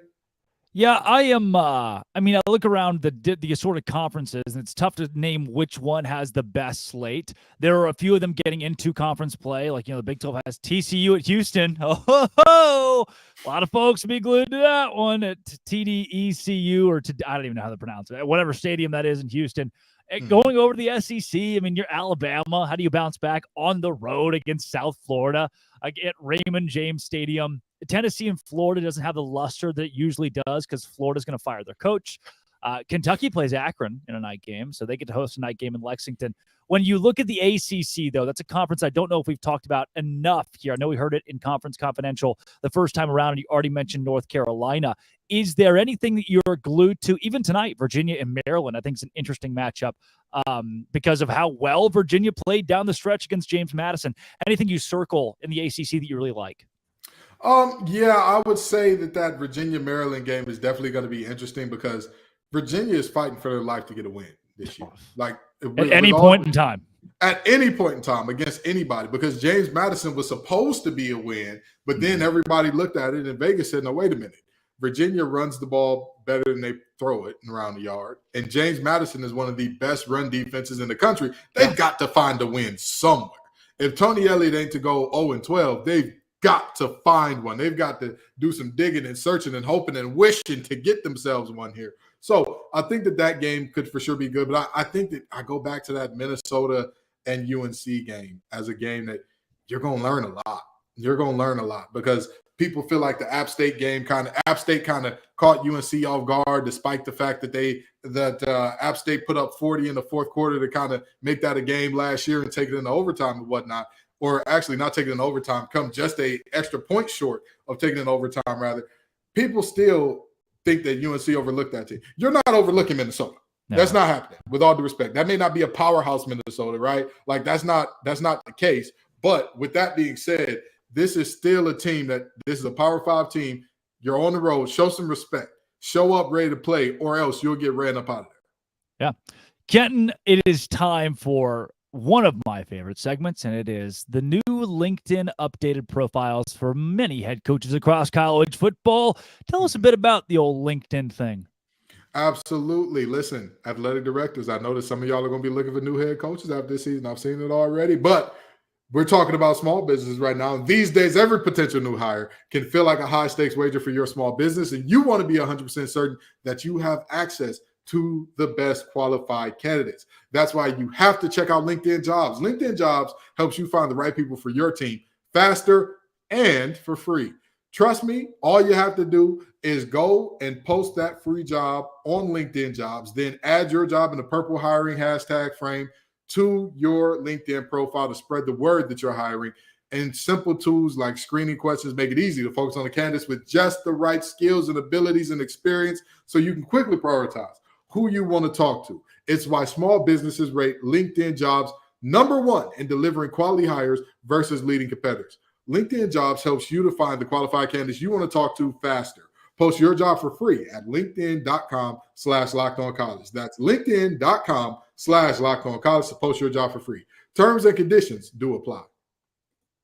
Hey, Kenton, is my Wi-Fi coming through okay? Can you see me all right? Yeah, I can see. Okay, because it looks like I keep getting these up. Every time I get a notification, my Wi-Fi kind of just flickers in and out, and I keep getting these LinkedIn requests from Jimbo Fisher. He really wants to be friends. Looks like he's got this whole thing freshened up. I think Jimbo Fisher might be looking for a new job. Yeah, well, Jimbo ain't the only one.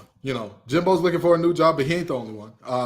Billy Napier is also a couple weeks away from looking for a new job. But we'll leave Billy alone because he's new. He's new in the game. So we'll give Billy some grace. Jeff Hafley, that red bandana game, I think that they should take a book out of Penn State's page and make it the whiteout games. That way they can wave the white flag and send Jeff on his way respectfully. And I'm going to call you Jeffrey. Jeff, can I call you Jeffrey? I'm going to call you Jeffrey.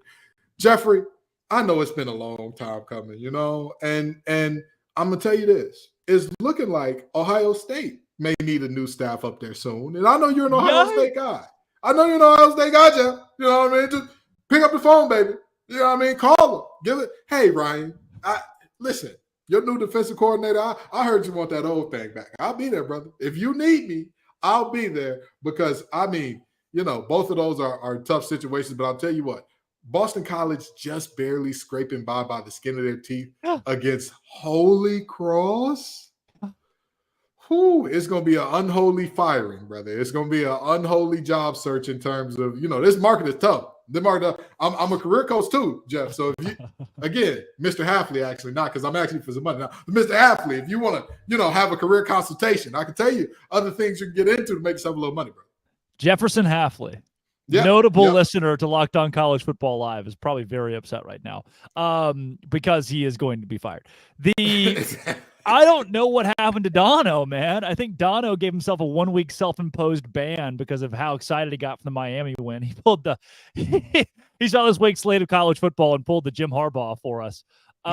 So I think since we have a third spot available, what do you say we reach out to Butch Jones? We could have had him help us host the show this week.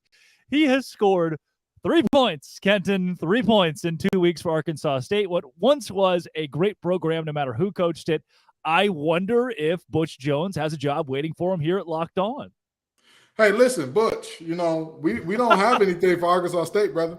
We don't have anything for Arkansas State. Come on. You know what I mean? You know more about the ins and outs of that program. I got a few sources at NC State. I got a few sources around the ACC. I know you got more sources than me in that Arkansas State program, brother. Go on. Come on. You know what I mean? I'll hop on the phone with Mr. Lock and Company, and we'll get you.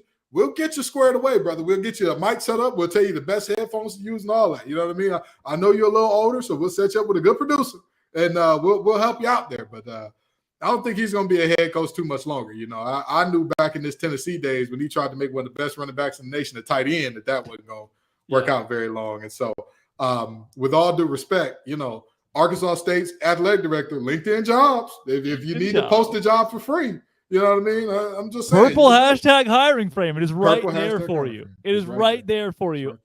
Kenton, there are the ones who legitimately have LinkedIn profiles. Jimbo Fisher, Butch Jones, Jeff Hafley as well. Neil Brown at West Virginia. His days are numbered. Billy Napier has been an absolute joke at Florida. I mean,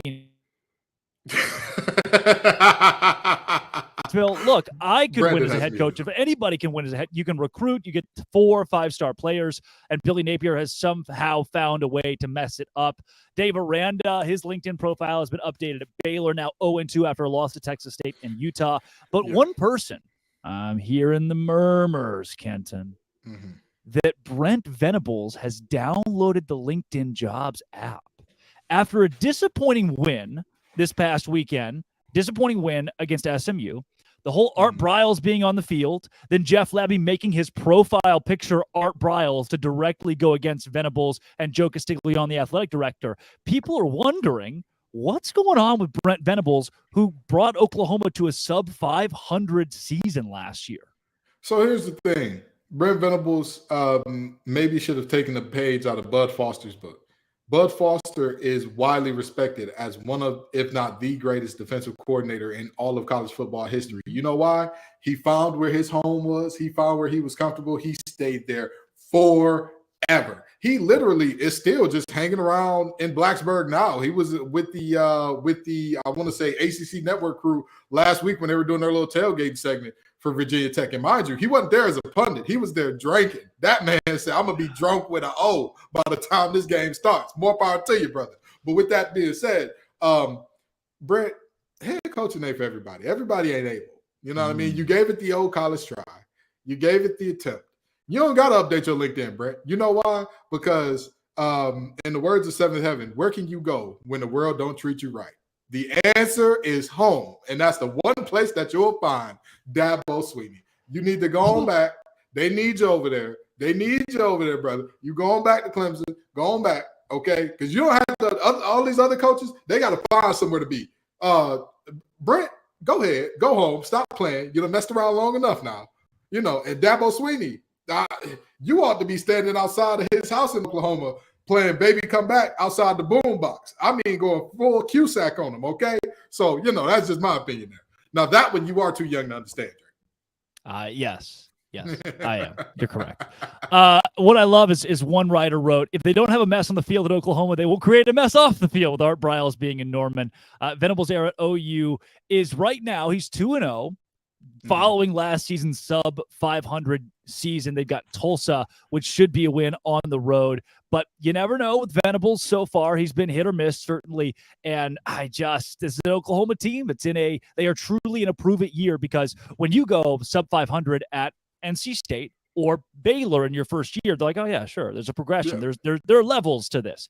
Oklahoma, no, sir. They don't play that game at OU. So Brent Venables, I don't know if your days are truly numbered here, but he's at least downloaded that LinkedIn app, and we're going to keep a pulse on that the rest of the season, because somebody has got to lead them into the SEC. And I'm hearing murmurs from Oklahoma fans that they're not exactly confident that he's going to be that guy that can get them there in the future. Now, Kenton, there are some huge storylines in college football that we could get. I mean, there's so many that we haven't gotten to yet. So what do you say we blitz all the way through them? It's that time where we hear from our lead dog, the MVP, the czar of Locked On and Locked On Auburn host, Zach Blackerby, for the Blackerby Blitz.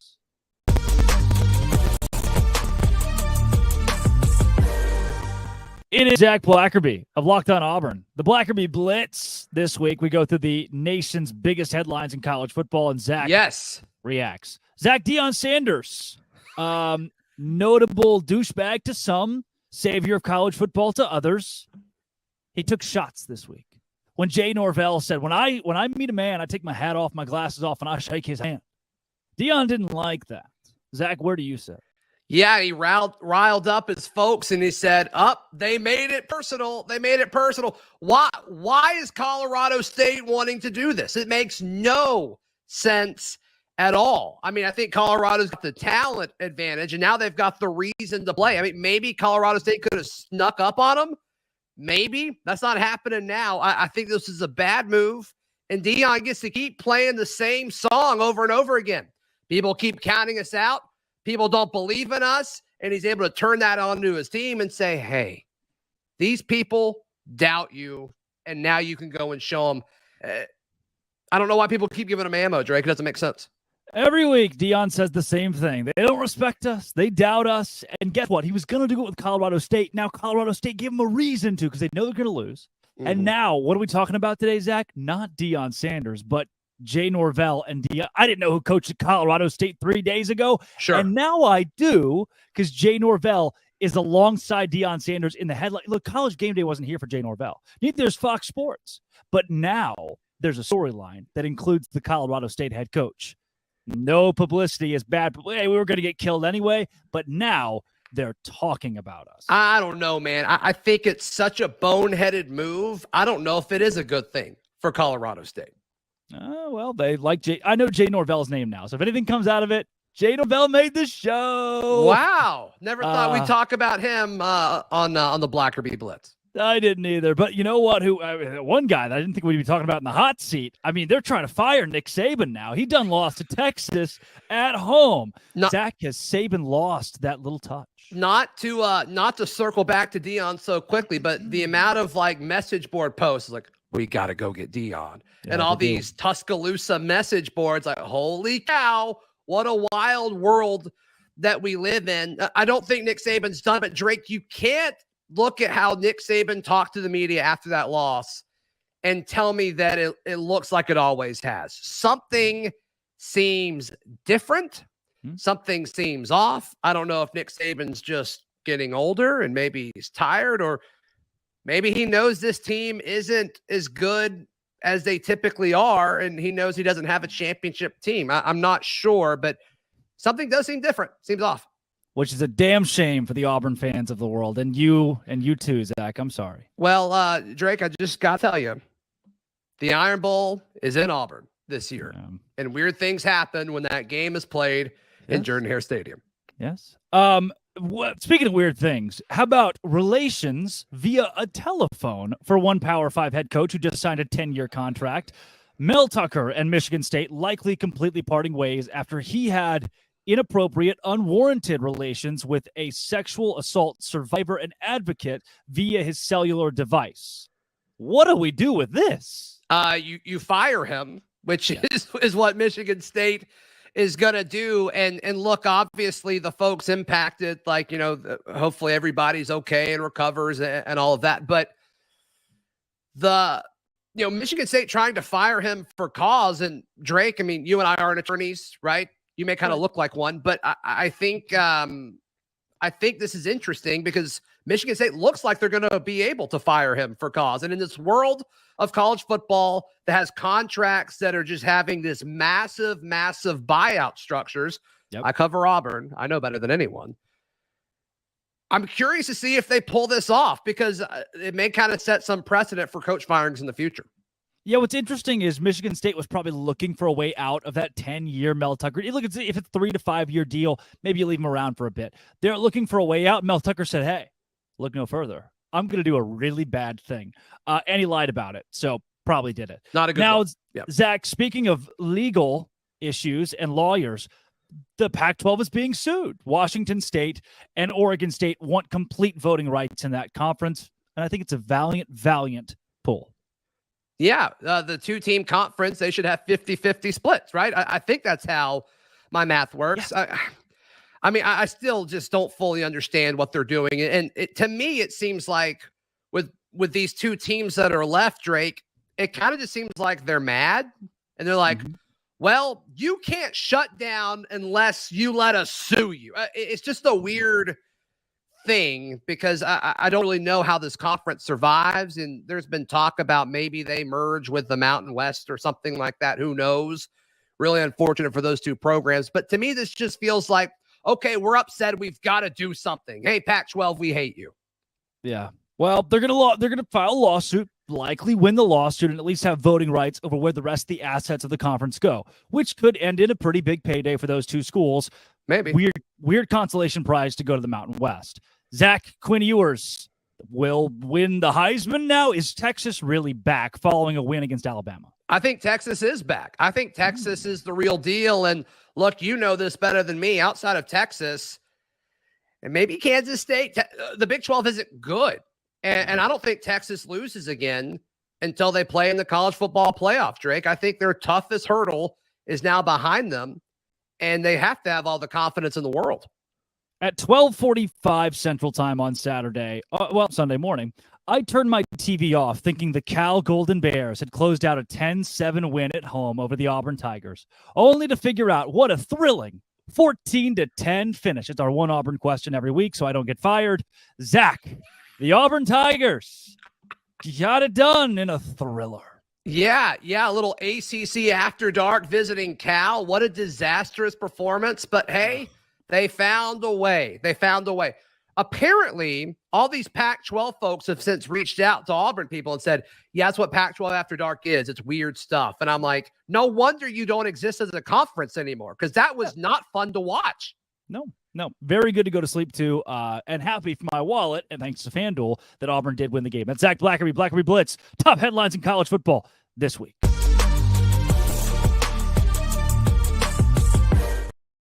That was Zach Blackerby, the Blackerby Blitz. That's Kenton Gibbs of Locked On Wolfpack and Locked On ACC. Drake Toll of Locked On Big 12. Kenton, word on the street is FanDuel.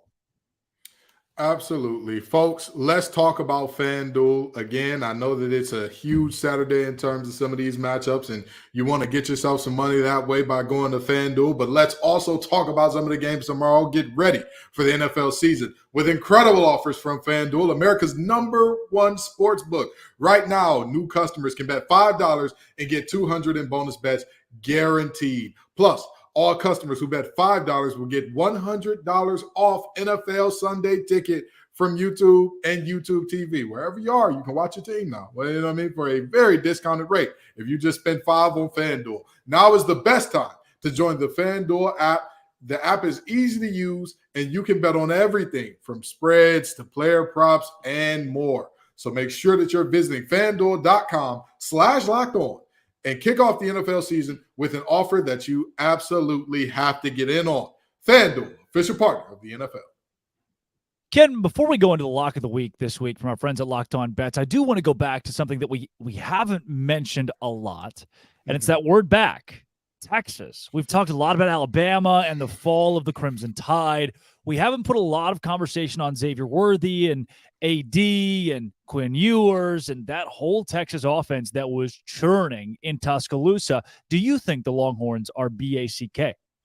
Zach Blackerby hurt my feelings in the Blackerby Blitz. No, Texas is not back. If you put the proper reverence onto what Texas has been historically, again, this is the fact that I will continue to go back to until somebody gives me a reason it should not matter. From the year 2000 through 2009, over basically the course of an entire decade, even if we added in 2000 and 2010, 2 seasons where they didn't win 10 games, they had as many national championship appearances, darn near, as they had seasons with single-digit wins. Until you sustain the success, you're not back. You're not a one-off team. LSU, with all due respect, national champions, they got plenty of them. That's a one-off team to where they can win. They can go in and say, hey, we had a season where we won a national championship, and then we had a couple of down years, but like we're in that time, we were still kind of good, 9-10 wins. We're good. And like, therefore they're back. Sure. Texas cannot claim that. Texas cannot claim back until we see sustained success. Mac Brown era success type of ball game. Until we get that, until we get a transition from a Vince Young Heisman winner to a Colt McCoy, we don't have that. Texas is back.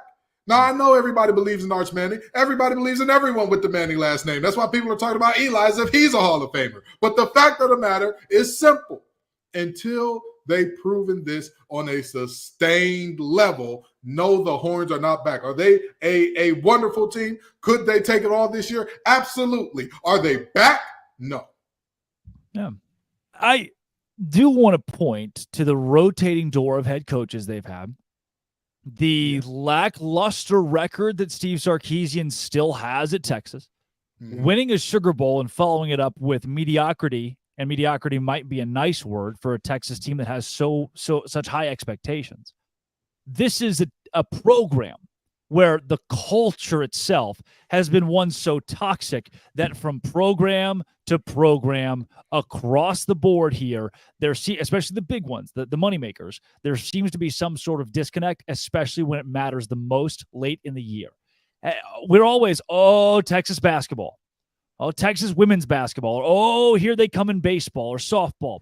And at the very end, when the moment's the biggest, the culture at Texas right now is to choke.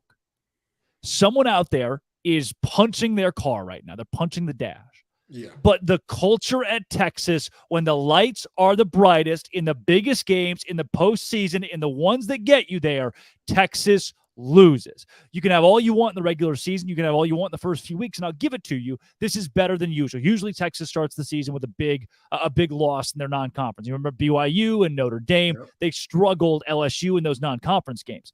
You finally got that non-con win.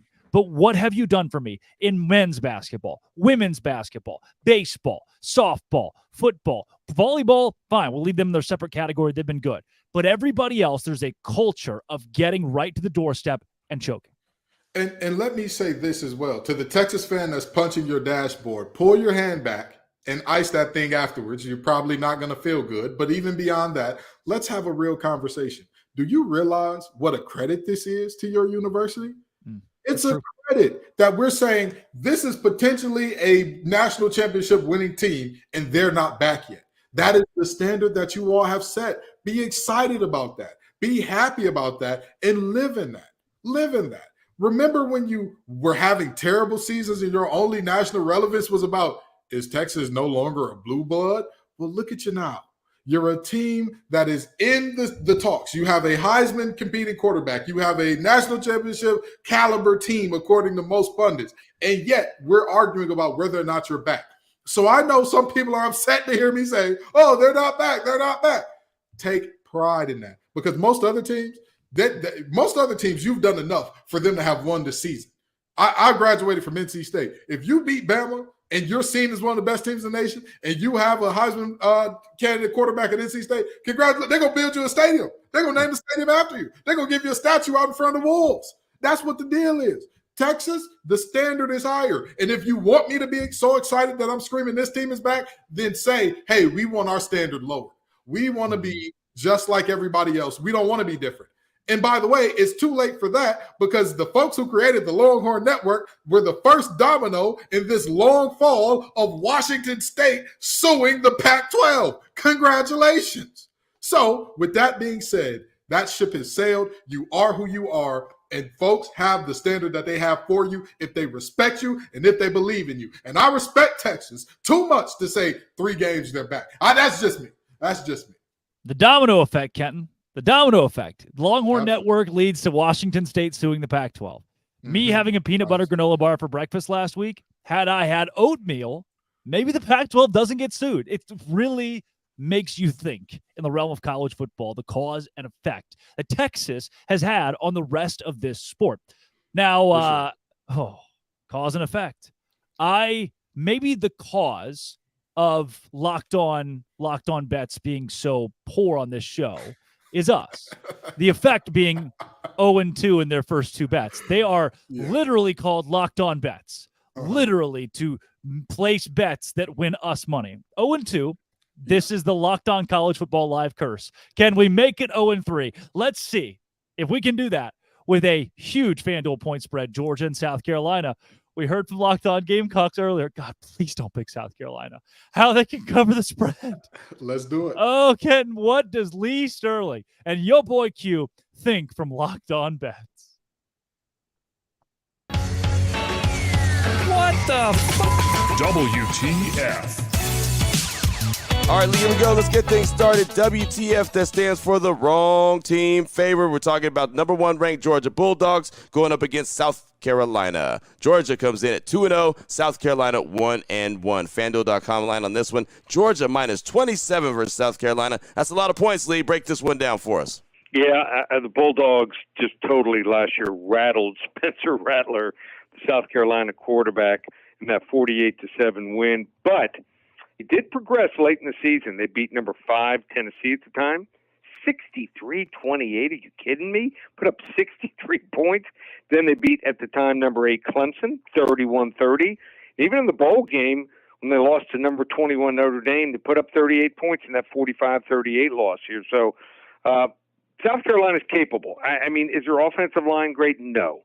Is their defensive line run defense great? No. They lost to North Carolina, but you're buying low now. If they beat North Carolina, this line is probably 20, 21 points here.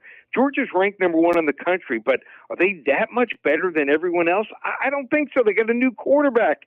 I think they're down a few notches. They might still be the best team in the country, but 4 touchdowns, that means they got to outscore South Carolina by a touchdown every single quarter or more.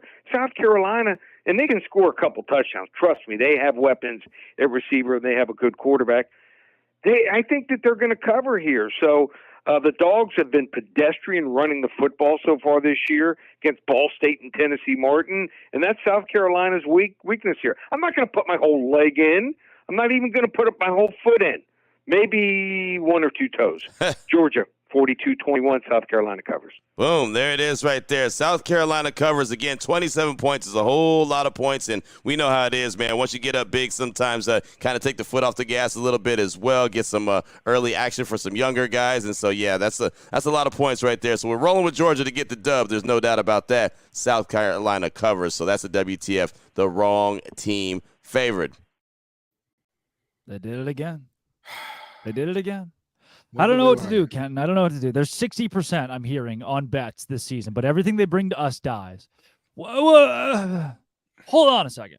We're having this whole conversation about how it's physically impossible for Georgia to cover 27 after they won 48, and mentioning in the same video that they won 48-7 last season.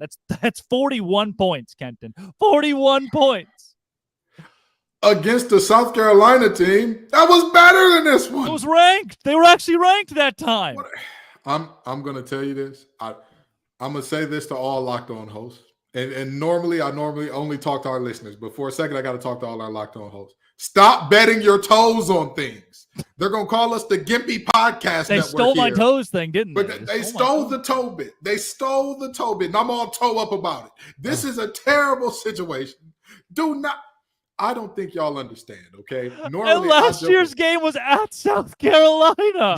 Yeah. And normally I joke around and say, hey, even I could get a sack against this team. I am not joking when I say this. If me and Drake were to run a tackle and stunt, I have no doubt that Drake could get home against this offensive line. I have no doubt about that. Yes. I have no. Now, could he get down Spencer Rattler? That's a different question. No. But could he get home? Could he make him uncomfortable? Yes. No ifs, ands, or buts about it. This offensive line is god awful. I have not seen a group of men be riddled with this many areas of weakness in quite some time. I mean, this is just, this offensive line, they can't hold water. This is just not it. And you're going to tell me that you have this team going up against the best defensive line that they've gone up against all year, and they're going to find a way to cover against Georgia? Stop playing. Don't bet your toes. Find something better to do. Find something better to bet. And also, stop playing with these people Locked On Bets, okay? We want to make people money here. Okay? You bring us the good bets. Bring us the good ones. You bring us the good bets. Who's the producer picking these? We got to talk about this in post-production. Y'all got to bring us something better. Y'all got to bring us something better. This is crazy. I don't care if it's a level 1, level 2, level 3 lock. There's a reason we got level 18 locks on this show. Oh, Ken, I think all the bets that we gave hit last week. Locked On Bets 0-2 on this show. Maybe it's us. Hello. Maybe it's us. So look at all this. There are other games in college football they didn't choose and probably should have chosen. Mm-hmm. Kenton, when I look around the country, I see a Cincinnati team that just went on the road against Pitt and won on the road against Pitt and Pat Narduzzi. They're going to beat Miami of Ohio by as many points as they want to. They are 13.5-point favorites right now at FanDuel. Cincinnati at home. Kansas State on the road -4 against Missouri. 99% of the public is on it, and I am too. TCU -7.5 against Houston. Kansas, who's been so good now all of a sudden, -28 against maybe the worst team in college football, period, in Nevada. They give Arkansas State a run for its money. I am shocked by the amount of, just in my conference, games that are so easy to win money off of. Kenton, when you survey the land, what are your best bets? I mean, there's a few good ones, but as I'll always say, I'm going to go with Dono. Do not take 40-plus point spreads. Mm-hmm. Always take, if you see a 40-plus point spread game, look for the halftime spread, and that's where you should be safe at. I mean, the reality is, looking around the country right now, again, I see so many games that could be talked about easily in terms of like, hey, this is one that is, it's as American as apple pie to take this free money. And I'll tell you, one of the games that you mentioned in particular, I don't see a world where Cincinnati only wins that game by 13 points was the line, correct? Yes.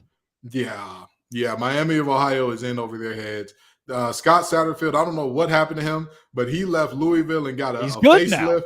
He said, listen, I don't know about y'all, but it's something about that state of Kentucky that's depressing me. I freeze up in the state of Kentucky like Mitch McConnell. I'm good now. I'm gone, baby. I'm out of there. I'm going to be great. And so the reality is, I think that team heading into the Big 12 now looks like a Power 5 team and whoops the wheels off of Miami, Ohio. I think that's an easy Ducats game. Easy. Miami of Ohio beat UMass by 13. So, I guess there's some saving grace there. They lost to Miami 38-3. This is a Cincinnati team that beat Eastern Kentucky 66-13 and then beat Pitt on the road. Emory Jones is a good quarterback now. He was supposed to suck. Scott Satterfield was kind of supposed to suck, and he has not. So I really like the Cincinnati pick. Looking elsewhere around college football, one of the ones that I circled when it comes to just insane spread. Locked On Bets, guys. Take notes on this one. Western Michigan +28 against Iowa. Iowa might not score 28 points because they don't want to. that Western Michigan could score 0 points and still cover 28 against Iowa in Kinnick Stadium. You know, I look at Iowa's transfer QB for Michigan. It's not McCarthy. It's the other guy. What's his name? McNamara. Cade McNamara. Cade McNamara. See, all these Cades. Cade and Fordham, Cade Cunningham. I lost my Cade there. But anyway, McNamara he's a baller. He's looked really good for Iowa so far.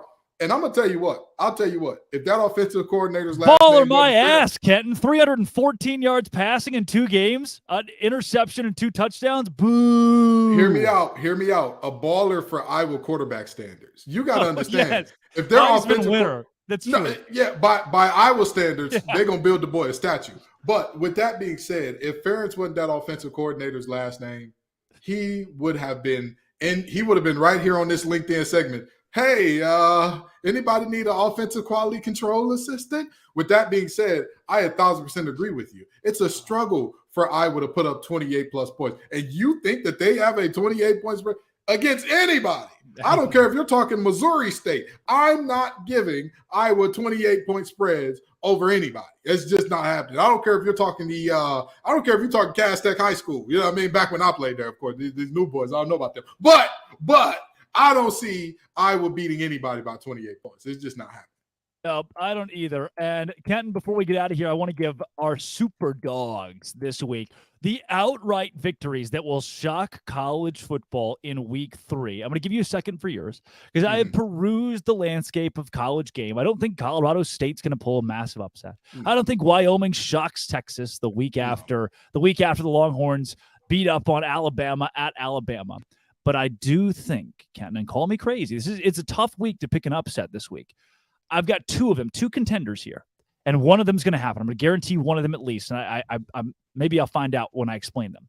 Mississippi State covers 9.5 against LSU, and they might just win outright because I think Brian Kelly, some of the honeymoon stuff is worn off now, and that LSU team, there is no way they are bought in to play for Brian Kelly. Just the stuff that he has put out in front of the media, how much of just an idiot he looks 90% of the time he's in front of a camera or a microphone. There's no way an 18-year-old kid's like, oh yeah, I'm vibing with this guy. And I also think that Tennessee at Florida is such a trap for a Tennessee team that has not met expectations and a Florida team that's playing at night at home. It'll be ugly and gross, and ugly and gross favors the home team.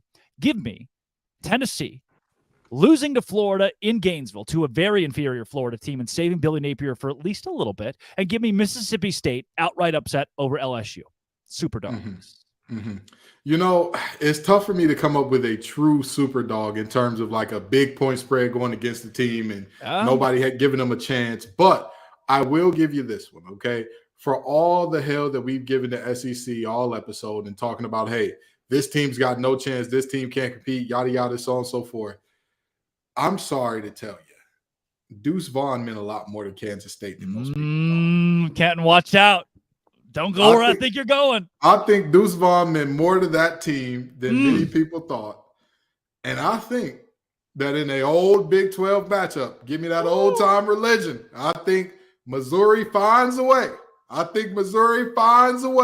pull off the upset here. I think it's time that, you know what I mean? That's my biggest upset of the week. I think Eli Drinkwitz and Brian Kelly should coach together at like a junior high football team. Just life lessons. I love Eli Drinkwitz. I think that he's a phenomenal coach. I really and truly do. Everywhere that he's been has been better when he left than when he got there. With that being said, I think that Missouri may have been biting off a little bit more than he could chew, but I think that he can chew Kansas State, lean Kansas State quail just fine. I think he'll get this one done. Boom. Eli Drinkwitz, the Alma, Arkansas product. That's Kenton Gibbs of Locked On Wolfpack and Locked On ACC. Yo soy Drake Toll of Locked On Dose Grande. Thank you for making Locked On College Football Kickoff Live your lunchtime listen every single Friday. Come back next week where we break down those massive upsets, the biggest storylines, and Kenton's going to ride his Peloton. This has been and always will be Locked On College Football Kickoff Live.